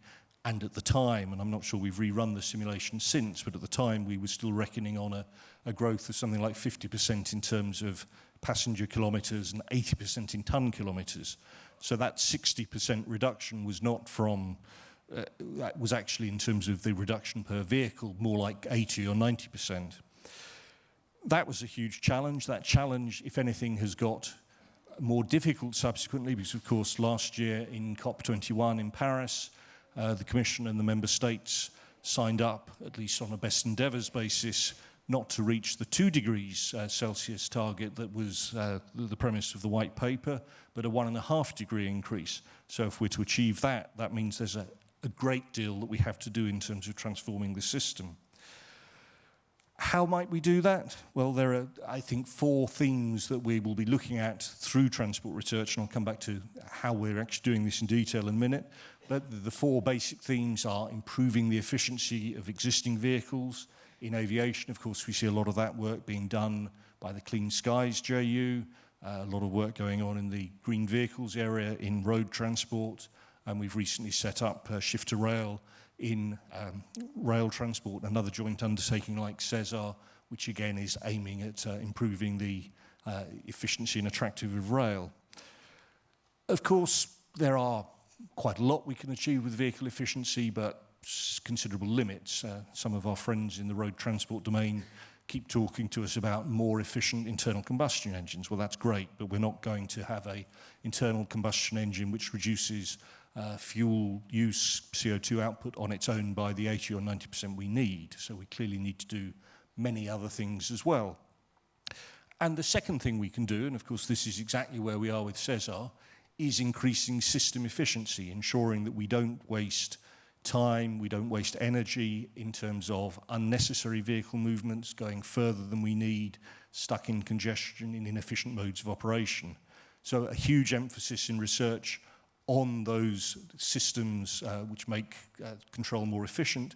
Of course, they're also great in terms of their economic impact, in terms of allowing us to get that huge increase in traffic throughput, and also, very importantly, allowing us hopefully to more efficiently join up the different modes of transport. The third means of achieving those gains in efficiency, the CO2 reductions therefore, and also, very importantly, benefits in terms of fuel security for Europe. The third means is repowering transport. Of course, very difficult for aviation, though there is obviously work on biofuels, etc. in aviation, and to a limited extent on electrification of aviation. But for other transport sectors, perhaps the lowest hanging fruit, if we move to electric vehicles, if we move perhaps to hydrogen as a carrier for efficiently, greenly produced electricity. But again, the problem of how we get that transition to happen, and that's what a lot of the focus both on research, but also importantly on the deployment of research concerns. And then the final, perhaps the most controversial means of achieving those decarbonisation reductions is through modal shift, through making better use of those means of transport, primarily water and rail, that are inherently lower energy, but of course have other disadvantages. So the question is how we balance those disadvantages, but particularly that also gets us back to the question how we better integrate the systems to ensure that actually those modes can be used and can form an efficient and attractive part of a transport system. That's the decarbonisation pillar of research. I'll come back to the future of it in a minute. But as I say, digitalisation has become, and I think particularly in the last few years, even since we wrote the Transport White Paper back in 2011, digitalisation has become a huge topic. Of course, SESAR is all about digitalisation in a sense, because it's all about the control systems. But you see that it's become particularly a huge development in the area of road, vast amounts of work now going on automation, on ITS, bringing the system together, optimizing it.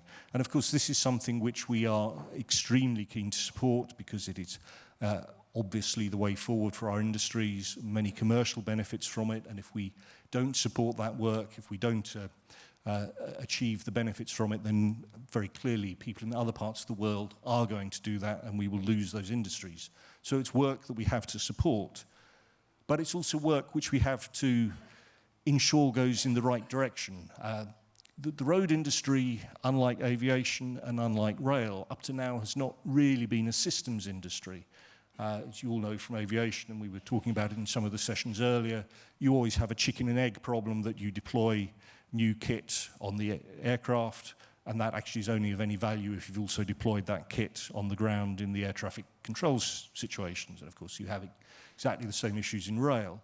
But road up to now hasn't had that. Road up to now you've had essentially autonomous, quite dumb vehicles running on infrastructure which up to now has basically just been concrete or asphalt.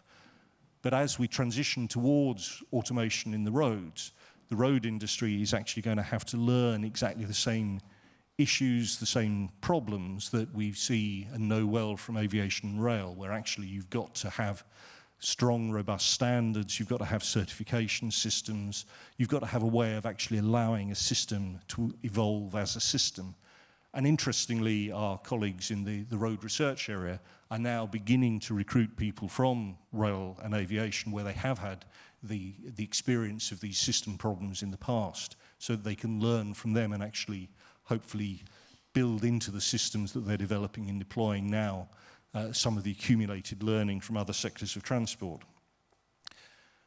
Of course, automation on the road sounds great, should also bring lots of benefits in terms of increased safety, but it's important that we also monitor potential negative effects, particularly rebound effects. Clearly, as I said before, decarbonisation is something that is vital for us. Now, if by making road, particularly in the city context, more efficient, if we allow people to park more cheaply, or perhaps not to park at all, because they just send their vehicle off driving on its own without sitting in an expensive city centre car park, perhaps all those things which at the moment discourage people from driving into a city and encourage them to take public transport or perhaps to walk or cycle, all those disincentives might go away. And if that happens, particularly if we haven't decarbonised road transport before it happens, then actually we will have a huge problem with increased energy use, with increased local pollution, and potentially again with increased congestion. Of course, this again will be a big issue around airports, where particularly in the big cities we've put a lot of pressure on airports to move away from accessing the airport by private car and instead accessing it using collective transport, etc. Clearly, we're very early in the transition towards automated road vehicles, but this is an important question that is being asked. I think some work done by the US Department of Energy, for example, suggested that actually on the worst case scenario, and this is in the American context, so that clearly the structure of cities is a bit somewhat different to in Europe, but I think their worst case scenario was actually they tripled energy use through the increase in vehicle miles travelled that automation might bring. So some issues there that we need to address that I think are not really being addressed yet, because of course the push is to develop the technology and the sexy new toy, but I think ones that we must factor into the solution if we are to get the benefits of automation without having disbenefits. Of course, also linked to digitalisation across all sectors, huge potential from big data. I know in the area of big data in aviation, for example, our friends in EASA are looking, and I think the FAA is already doing a lot of work using big data to actually collect incident reports, to analyse them and to identify trends in safety issues that are not otherwise apparent. I mean, that kind of thing is clearly a huge potential benefit. And again, in many other sectors, benefits in terms of optimising systems. But a lot of work that we need to do at European level in terms of ensuring the fair and free access to much of that data, that it's not unnecessarily locked down on a proprietary basis, stopping these benefits actually being shared at the level of the whole society. But also important issues, of course, in ensuring that that access to data doesn't compromise privacy, and above all, doesn't compromise safety. So difficult questions, some of which are technical and therefore research questions, alongside the legal and regulatory questions to be worked out to ensure that the benefits of big data can truly be harvested. On infrastructure, as I mentioned, a lot of work addressing how we adapt to extreme climate conditions. Also, though, important work, again, some of it going back to automation in terms of remote sensing, how we can better analyse and monitor the conditions of infrastructure, therefore how we can actually maintain on a predictive basis, hopefully a much less disruptive basis, but also, very importantly, on an economically cheaper basis, because we have, and it's very clear across much of Europe already, we have a very large infrastructure that was built certainly in Western Europe in the post-war years between the 1950s and the 1970s. Much of that infrastructure is now life expired.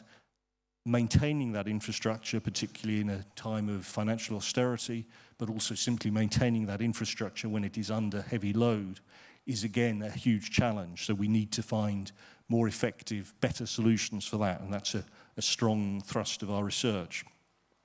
And then finally, security, as I said. Important questions here as to how much of the security research should be done in the context of transport and how much of it is general research which can be done across the whole of society and simply applied in transport. To take an obvious example, if you're monitoring large public spaces for terrorist activity, it doesn't really matter whether that's a shopping centre, an airport departure hall, a big station. The kind of techniques are probably pretty similar. If you're looking at cybersecurity, there are clearly elements of transport use where the system is absolutely safety critical, time dependent, and may have different characteristics to other computer systems. But again, many of the issues will be the same, so we probably need to leverage better across the research industry in security to deliver the benefits we need for transport. What are we doing to take these things forward in the context of the Commission's research programmes? Well, many of you will be aware that last year the Commission produced a paper on energy union, which was setting out in very broad terms the Commission's strategy for dealing with the decarbonisation issues that I mentioned earlier. As part of that, we undertook within the transport domain to carry out something that we call by the rather grand name of STRIA, the Strategic Transport Research and Innovation Agenda. Now, this is something which we very deliberately didn't limit to purely decarbonisation research, but we wanted it to cover those full range of issues within transport that I've just looked at, because we think they all join up, because we want to get the benefits of digital, for example, while understanding rebound effects. And therefore, STRIA consists of 7 broad papers where, again, we've brought the whole of industry and academia from all modes together to look at the issues of alternative fuels, electrification, for example, transport services, of digitalisation and automation. These papers are being developed to feed what we hope will be the long-term programme, very much working on the basis that we have to be extremely challenging to actually say what are the things that we can do that will really deal with the long term, what are the things that we're saying that we're doing that actually can't deliver, and also what are the things that we're maybe doing that we need to look very critically at whether they will work or not. Because there is a concern that we actually have a situation where if we try and do everything, for example, if we do electrification, biofuels, hydrogen, maybe we end up actually not doing anything at all. So STRIA is also supposed to help us focus on which of the possible ways forward are actually the ones that will work. Now, there will be a conference in Brussels Thursday next week, which I hope some of you have been invited to. We had to move it at the last minute because of a strike in Brussels next Friday. So unfortunately, that meant that the timing has been thrown and the invites have been sent out rather late. But that's an important conference that will follow that up. STRIA will then be fed back into the work, both on the work programme for 2018 to 2020, but also very importantly into the long-term thinking that will then result, we hope, in the successor to Horizon 2020 into what would be called at the moment FP9. So this is a very important opportunity for you to actually say what as the transport community you think really is the long-term future that will deliver those very hard goals, but at the same time will actually allow the industry to thrive. So that's an opportunity where there'll certainly be the Thursday next week, but there'll also be continuing discussion, particularly in the aviation context, discussions through ACARE with the SRIA, the Strategic Research and Innovation Agenda that ACARE is developing, which clearly we want to align and integrate into STRIA. And of course this, and taking us back to the main topic of this afternoon, is also where it's very important that we think both short and long term, because we'll also be starting to look at the the future of SESAR beyond 2020, and if SESAR needs to continue beyond 2020, this again is where we need to start building on the long-term research that's being done and actually identify what SESAR would do beyond 2020 and how it does it.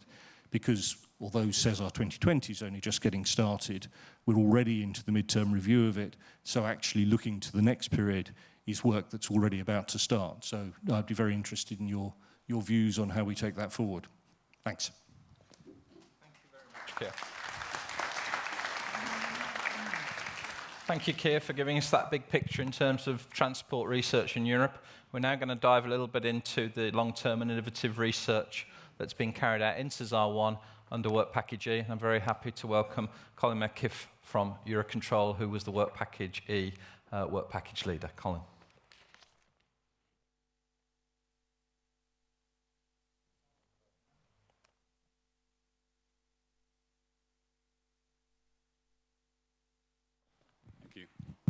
There we go. Thank you. Yes, my name is Colin McKiff. I'm from the Eurocontrol Experimental Centre down in Bretigny in France.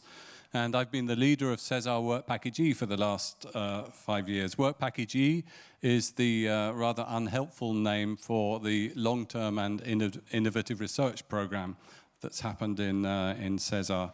I've got just a few minutes to say what we did, and then we have a couple of presentations, examples of projects to just finish off the afternoon.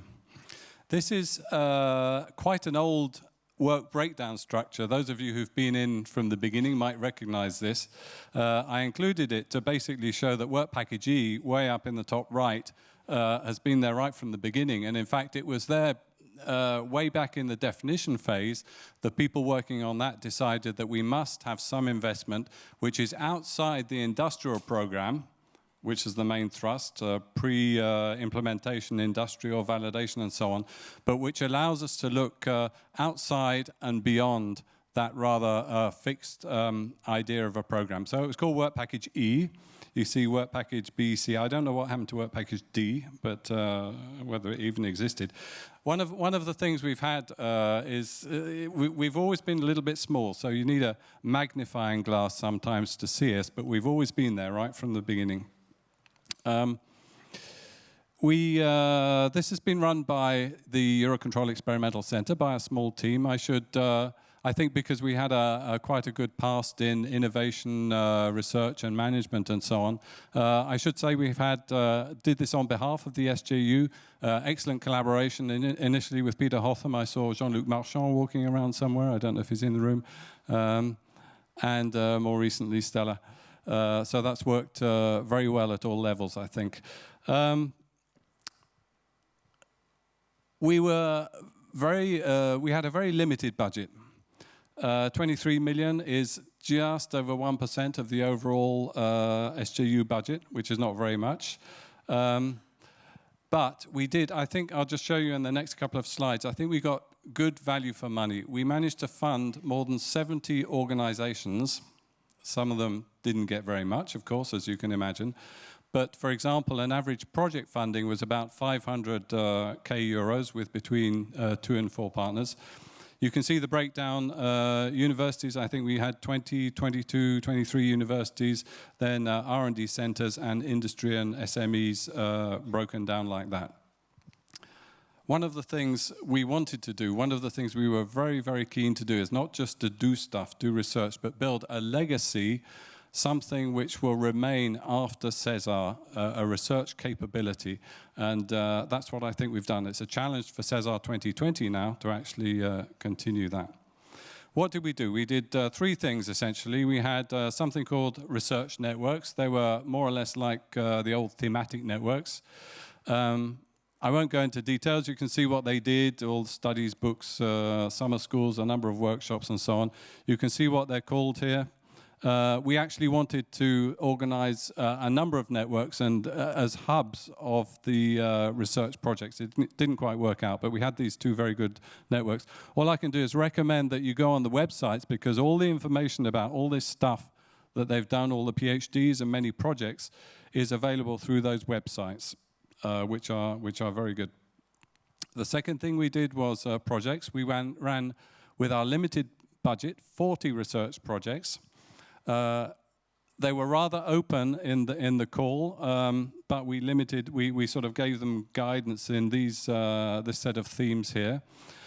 I can't describe the 40 projects, of course, in the few minutes I have, but on the website here, on SESAR JU website, you can see all the projects listed with links, with descriptions, and all that kind of stuff. It's all there. Projects were run following open calls for tender. So obviously with 70 partners, actually very few of the partners were SJU members, all academia and so on coming from outside with the open calls. And I'm very proud that many of the partners were brand new to ATM. So we had to spend a bit of time teaching them that air traffic control was not quite as simple as they thought it was. But I think after all that effort, I think we've managed to bring on board a lot of new blood into the ATM business. So we're quite pleased with that. Let's see if this does anything. Oh yeah, there you go. So just a few I've mentioned here, teasers. I won't say anything further about them. You can find them all on the website. I should maybe mention the Alias project actually had about liability impact, a very important subject, has its own little mini network, which I didn't mention earlier on, for discussion of liability issues with lawyers and all these kind of people involved in that. So that's the kinds of, there's 40 of those, but that's just a sample of them. Third thing we did networks, we did projects. We have the SESAR Innovation Days, which has now become a key forum in Europe for sharing research results and innovation results. We asked all our projects to come along and present a paper or a poster. We ask for full papers. They are triple reviewed. We are Scopus listed. We ensure quality. We will get an impact rating. So this is a good quality event. We decided to tour around Work Package E partners, so you can see the list of places we've been so far. And it's also excellent networking. Many of the activities in exploratory research actually were born from consortia formed at the SESAR Innovation Days. And my final slide is,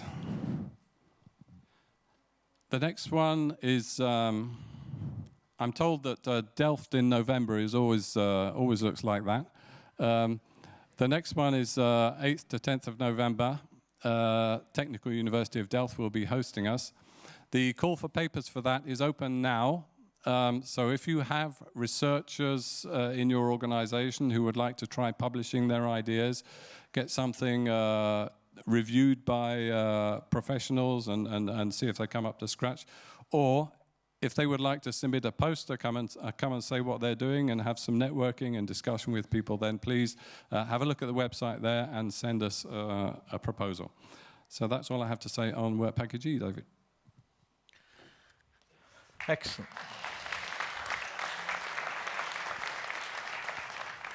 Thank you very much, Colin. So Colin gave a quick page of some example projects from Work Package E, and as you heard, there were around 40 projects. We've selected a couple of projects to get a bit of a deeper dive into now, to hear a little bit about the results and interesting research that took place in these projects. So for the first of these two Work Package E example projects, Project Saturn, I'd like to welcome Professor Lorenzo Castelli from the University of Trieste.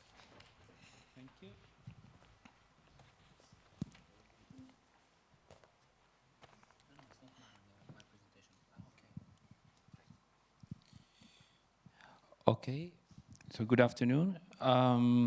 This is, as we heard, our Work Package E project, which was called Saturn, Strategic Allocation of Traffic Using Redistribution in the Network.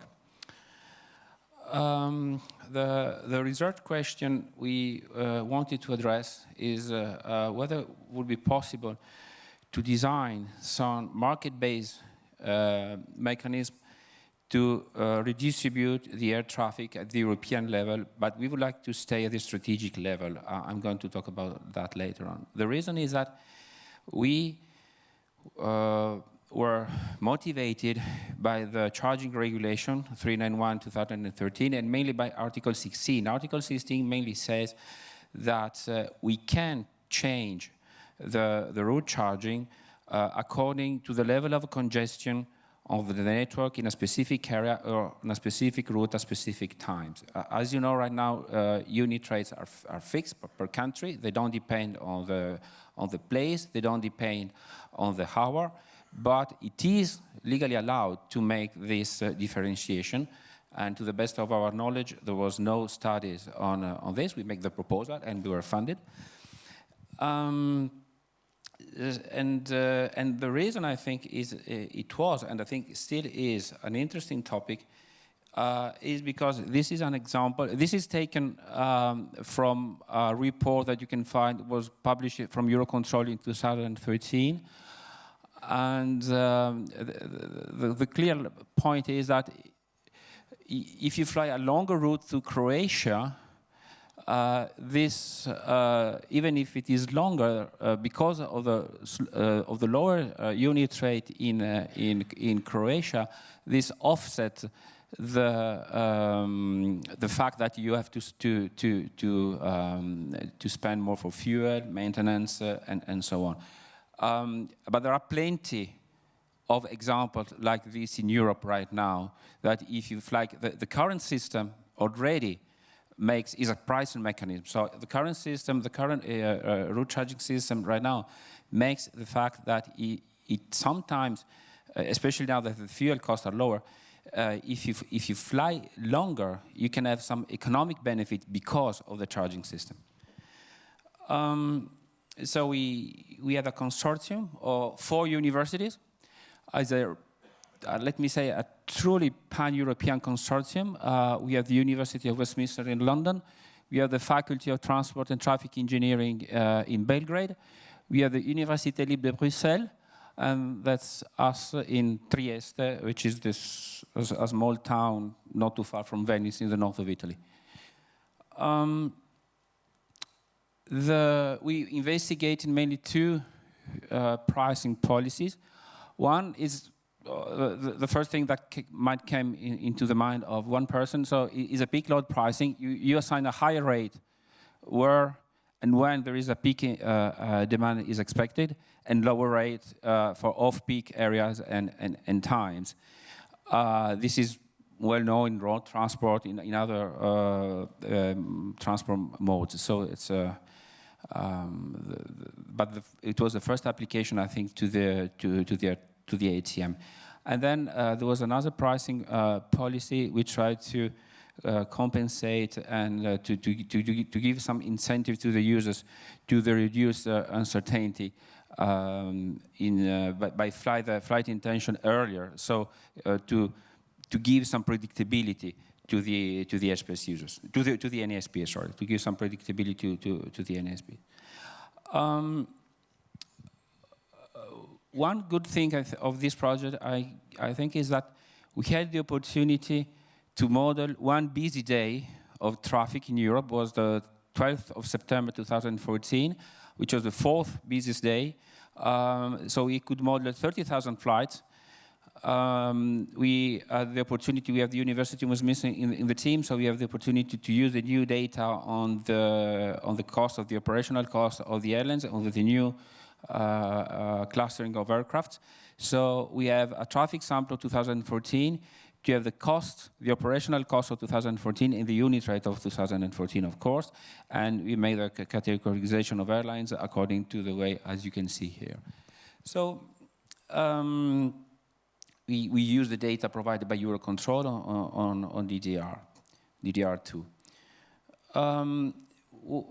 Some benefits. Okay, there is some maths behind, but I want to spare you the math. It was a bi-level linear program, is mixed integer linear programming way that you solved either exactly or either with genetic algorithms. There are a lot of technical details behind that, but in any case, what we did is we can say that in effect, if you would like to apply some peak pricing, we think it could be a viable option if you want to redistribute the traffic. Of course, take into account we have to respect the NSP revenue neutrality. Okay, we move the traffic, but we have to account that the NSP have to recover all the money they need. I think we can also have some hints on the fact that you can better use the available capacity at no extra cost. And one of the results that we have is that on our test day, 9% of sector periods, of the sector times for 1 hour, were heavily loaded, which for us meant more than 90% of utilization. And according to the mechanism, we could redistribute the traffic. This figure was reduced to the 5%. This is kind of an example. As I said, we can have several solutions, but in any case, 0 is the unit rate of 2014, of September 2014. And you see from some countries, if you change, I mean, it can, some solution we say it's viable to change even significantly the unit rate, the peak rate, up more than 10 euros, nearly 15 euros, and so on. And we redistribute the traffic, take into account still preserving the NSP revenue neutrality. And this is an example of how we can move the traffic from from the baseline solution, we say, to a new solution. We have been comforted from our results, but an extensive, let me say, stakeholder consultation. We had 2 workshops hosted in London, University of Westminster. We have been invited to present some findings, our preliminary findings at MUAC, at ENAV, so with some NLR representative. We have feedback from IFATCA and IATA, and of course we made some academic presentation on ATM seminars, SESAR Innovation Days, and so on. So we work really close to the stakeholders. So it's not only an academic work on our own, but I think the interaction we had, the real life was quite intensive during the project. So we could say, I think we can say that Saturn shows that if we can modulate route chargings, we can improve the trade-off between flexibility and predictability, and we can improve the balancing between capacity and demand. Of course, we tested this for 1 day, according to a list of assumptions that we had to make in any case, but I think we provide a sound, let me say, methodology. We want to quantify the impact of some modulation of charging on their users' costs, then on how they decide the routes, on the network management, and of course. As I said, right now, unit rate change once per year, more or less. It's not exactly this, but roughly speaking. So our idea is to have a strategic view of the area. So if one country changes the unit rate, how the traffic pattern might change. So this is our idea of strategic level. We are not going to do something on the day of operation. Then there can be a strike, there can be a regulation, there can be bad weather or whatever. These are something which can be dealt on the day of operation. But we don't want to change the unit rate because of these events. But if you want to change the pattern at a more strategic level, this is where we are. We could do much more than this. For instance, we had not, this morning I think Joe Sultana talked about this, but we had the opportunity to only to use the last flight plan, which are in DDR, but you know that we have the integrated initial flight plan processing system. That would be great to have them. We could apply much more sophisticated pricing mechanism, not simpler peak and off-peak. We could try to impact some of our effect into the KPIs and so on. So this is an exploratory study, but as I said, we can do many more things. And we hope that can lead to other exploratory research projects. For instance, we try to see if we can exploit in a way or try to use some flexible capacity provision and also to improve the way we understand how airspace users make their choices, make their route choices. So better modeling on the route option and the choice determinant. So we should allow also to have some estimates, some more accurate estimates on the tactical cost of delay and on the airspace users' elasticity. Okay, this is a very quick summary onto what we have done in these 2.5 years. Thank you.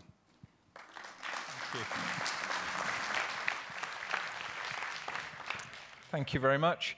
Our second example of a work package project, I'd like, giving an overview of the ERANT project, I welcome Associate Professor Enric Pastor from the University of Catalonia.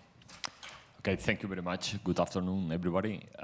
So I'm going to introduce you a review of the ERANT project. ERANT is a project related to the integration of AirPass into IFR and ATM environment, which explored the potential benefits of the extensive use of automation and data link technology. The strategy that we set up in that project was to reproduce in real time and support also with fast time simulation tools the evaluation of complex AirPass operations, right? The consortium, as you see here, was mainly led by UPC, my university, with some additional support from Lebelco, an ATC consultancy with active duty ATC controllers, and then a retired pilot that helped us to really keep things in track in the sense on how aircraft operate.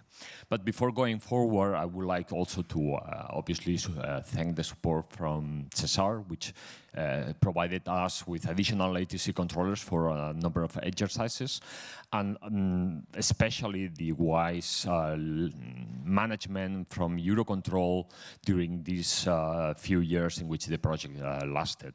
As Colin said before, we are one of these new blood into ATM, so we needed to be teach. So we help that support from Eurocontrol. So as I'm saying, the project was focused on the real-time simulation of complex AirPass operations. And there are a number of elements that we took into account. We wanted to evaluate the impact on ATC, especially on ATC. So that's the main thing. So we wanted to expose the ATC with the complexity of an AirPass, complex AirPass operation. And the great advantage of the ERANT project is that we didn't enjoy the limitations of real flight. So a number of SESAR projects now are evaluating real AirPass operations, but they have the limitations on, the regulatory environment that we have, the risk environment that we have. In our project, we didn't enjoy any of these limitations, so we could do basically whatever was reasonable to execute. So the project basically focused on the whole mission process from the takeoff back to landing operation again, focusing on the separation management of the AirPass, focusing on the contingency management, focusing on the communications, on the lost link, on the workload, etc., etc. And we neglected other aspects like the airport operation, collision avoidance, etc., which obviously need to be investigated in further projects. ERANT was divided in 3 steps, so we build knowledge on top of each one of these steps. The first one basically on separation, and next one on contingency, and the final one on a high level of AirPass mission dynamism. And the simulation was done in a very complex and sophisticated simulation environment that we have there in Barcelona, which was previously built with Eurocontrol support also. Basically, with the capabilities that we have, we were able to manage a couple of sectors manned with real ATC controllers, so the AirPass operations were confined, or where the analysis was limited to these 2 sectors, which obviously, for obvious reasons, were made adjacent. And then the question is, well, which AirPass are we going to fly? As far as I know, there are no civil AirPass, large civil AirPass flying in Europe nowadays. The ones that fly are more related to military or are subjected to, proprietary information from the companies that they build. So We fall back to our US colleagues and we got a relationship with them, and we got information about how NASA is employing airpass, large airpass for science missions, for remote sensing operations. So we learn how they work with those aircraft. We build our own models, simulated models, and with these models we keep on during our project. 3 steps, 3 interesting missions that we implemented. Palma was mentioned before here as a sunny, interesting place to go for the summer. So we took Palma as one of our scenarios, with an airpass performing a sort of, Frontex mission on top of, on the Mediterranean in that area. So Palma, it's very busy area, especially in the summer. So we took the busiest day of whatever year in Palma, with a lot of German people coming into the beach. So the airpass was operating in that area at the peak of the season, right? Performing, as you see up there, scanning operations, etc. Here we also modeled and worked with the contingency. What if you lose your engine? What if you lose your communications, etc.? So a lot of modeling was done in that scenario. The second scenario is an ash volcano analysis. You know that Europe was suffering from that years ago. So we thought that, what if I have an airpass and I want to run that mission? Obviously, it's a 30-hour mission, so you don't want to simulate that in real time. So we focus only on the departure and arrival area in the around the Hamburg airport. And then the third mission is a search and rescue support mission in the Baltic Sea, in which you have an airpass performing a certain predefined surveillance, and then all of a sudden there's a search and rescue request, and then this aircraft changes completely the reference trajectory to go to fly another trajectory to support that operation. So mainly these are the scenarios that we built and we were flying. Overall, this is like a review of all the exercises that we implemented and we executed. We run 100 real-time simulation, which means in total, you see the numbers there, it's 46 hours of time, real time, in which the airpass was managed by real ATC controllers, and overall around 90 hours of simulation time total. That's a lot of simulation, I can tell you. We employed a number of mechanisms to analyze the impact on the airpass and the airpass that has on the system, on the ATC controller especially. So we measure a number of metrics like decapan task load, which is a Eurocontrol metrics that is used for that, and then the typical instantaneous self-assessment. So you ask the controller, how do you feel? Are you really busy, etc. And we measure the increase in workload that the air traffic controller was suffering due to this complex airpass operation. Overall, the conclusions that we got from that analysis is that the mission-oriented operation of airpass, it's possible. It's complex, but it's possible. Separation is an issue, but in our simulations, the airpass is always given a priority because for the air traffic controllers, it's simpler just to move all the other traffic. But this is not wise. You will have problems later on, as you will see, right? The conclusion, therefore, is that separation can be managed for one airpass. So if you want to scale that to more than one airpass in the same vicinity, further studies are needed. The issue then is flying efficiency, because if you keep your airpass with high priority, is like giving priority to a lorry in the highway. All the other traffic will be affected, so you need to further investigate those elements. And the other thing that we also discovered is that current models for workload and task load analysis, they don't really work for airpass. They don't really capture the 100% elements that are happening around there. Another really important thing is that data links, I mean, if you look into SESAR, there's a trend on data links. We think that data links are the way to go for airpass. It's the way in which this vehicle, which sometimes may become autonomous because you may lose your link, there may be contingencies, etc., etc., etc., is a way in which the airpass can share its intentions with the air traffic controller, and therefore you have a question about uncertainty, right? It's a question of reducing the uncertainty that the airpass operation is introducing into the air traffic controllers.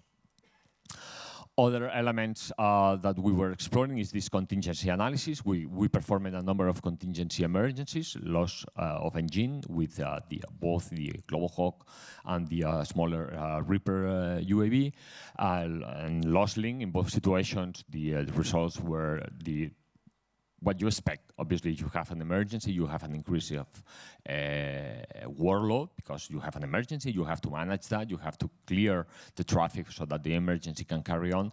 But there's nothing special in the sense that the air traffic controllers were not overwhelmed by the management of the emergency, not at all. So it was just like any other emergency from them.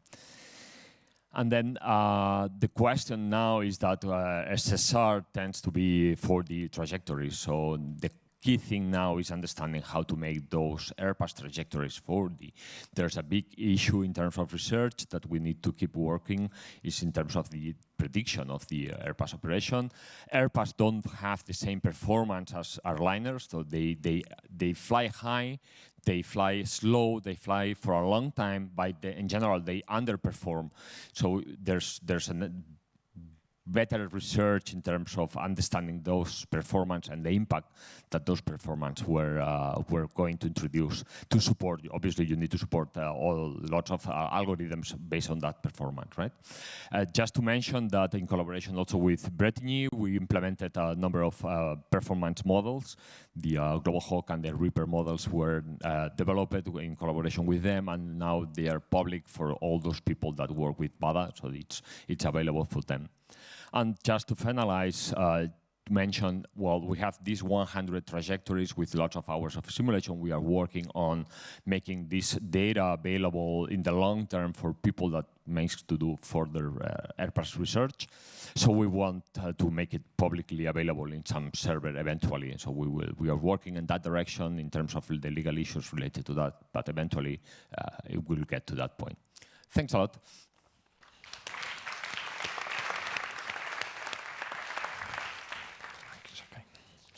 Thank you.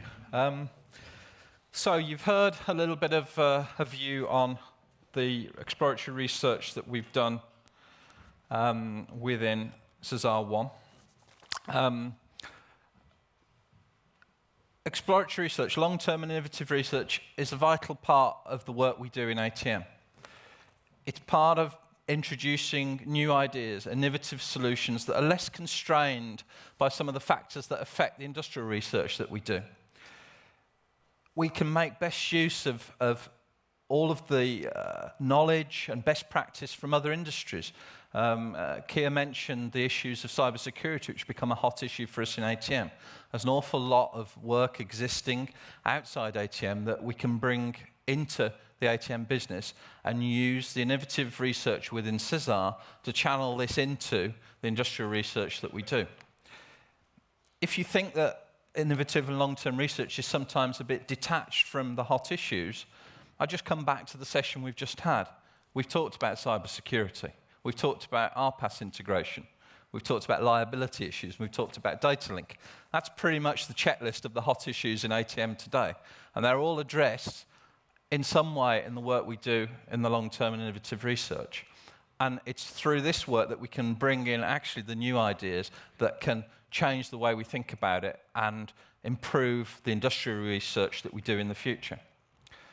We know, looking back on Work Package E, despite all of the good work and the excellent results that we've had and the networks, everything that good you've heard about, we have found it difficult to transfer this work into the industrial program. And this is really where we're trying to focus within SESAR 2020. How can we better transfer all that knowledge, all those results into the industrial work so it informs and improves that industrial research as we move closer to implementation? That's the key challenge. The long-term research remains absolutely at the heart of SESAR 2020. In fact, the budget is significantly increased compared to what we had in SESAR 1. Much more significant proportion of SESAR 2020 budget to be spent in long-term and innovative research through open calls, engaging the universities, the R&D institutions, the SMEs, and the industry. We're looking to provide a bridge between that innovative research and the industrial through having application-oriented long-term research that has defined maturity gates, looking at how it can pass its results into the main program. This is key. This is key for us getting the value from this work and making sure we improve things in the future. So we already have the first batch of long-term innovative projects up and running in SESAR 2020. The industrial research phase is still in the preparation phase, but projects are up and running on the exploratory side, and there will be more calls to come addressing some of these hot topics, addressing some of these application-oriented aspects that we've heard about, and also establishing the kind of networks and research infrastructure, including the people and the skills that we need for the future in aviation. So it really does stay at the heart of what we do in SESAR. So if you join me again in thanking all our speakers for today, I think it's been a good session looking at the long-term view.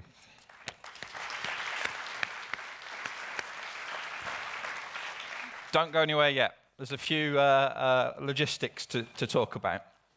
I'll start by mentioning tomorrow morning. The whole thing kicks off again tomorrow morning. Please try and arrive about 8:30. The first session will start at 9 o'clock sharp with a keynote and some opening remarks again, and then we go straight into the first plenary where you'll see me again. Don't let that put you off. But please try and arrive in time. There'll be coffee, etc. again in the morning, and be ready to come into the session for a 9 o'clock start. Now, we would like to invite you to the official opening of the exhibition, and accompanying that, a networking cocktail. This is taking place downstairs in the exhibition area. So when you leave here, please head all the way down for the opening by Florian of the exhibition, where you'll find a drink as well to encourage you. So thank you all very much for your attention today. I hope it's been a useful and informative session, and look forward to seeing you tomorrow.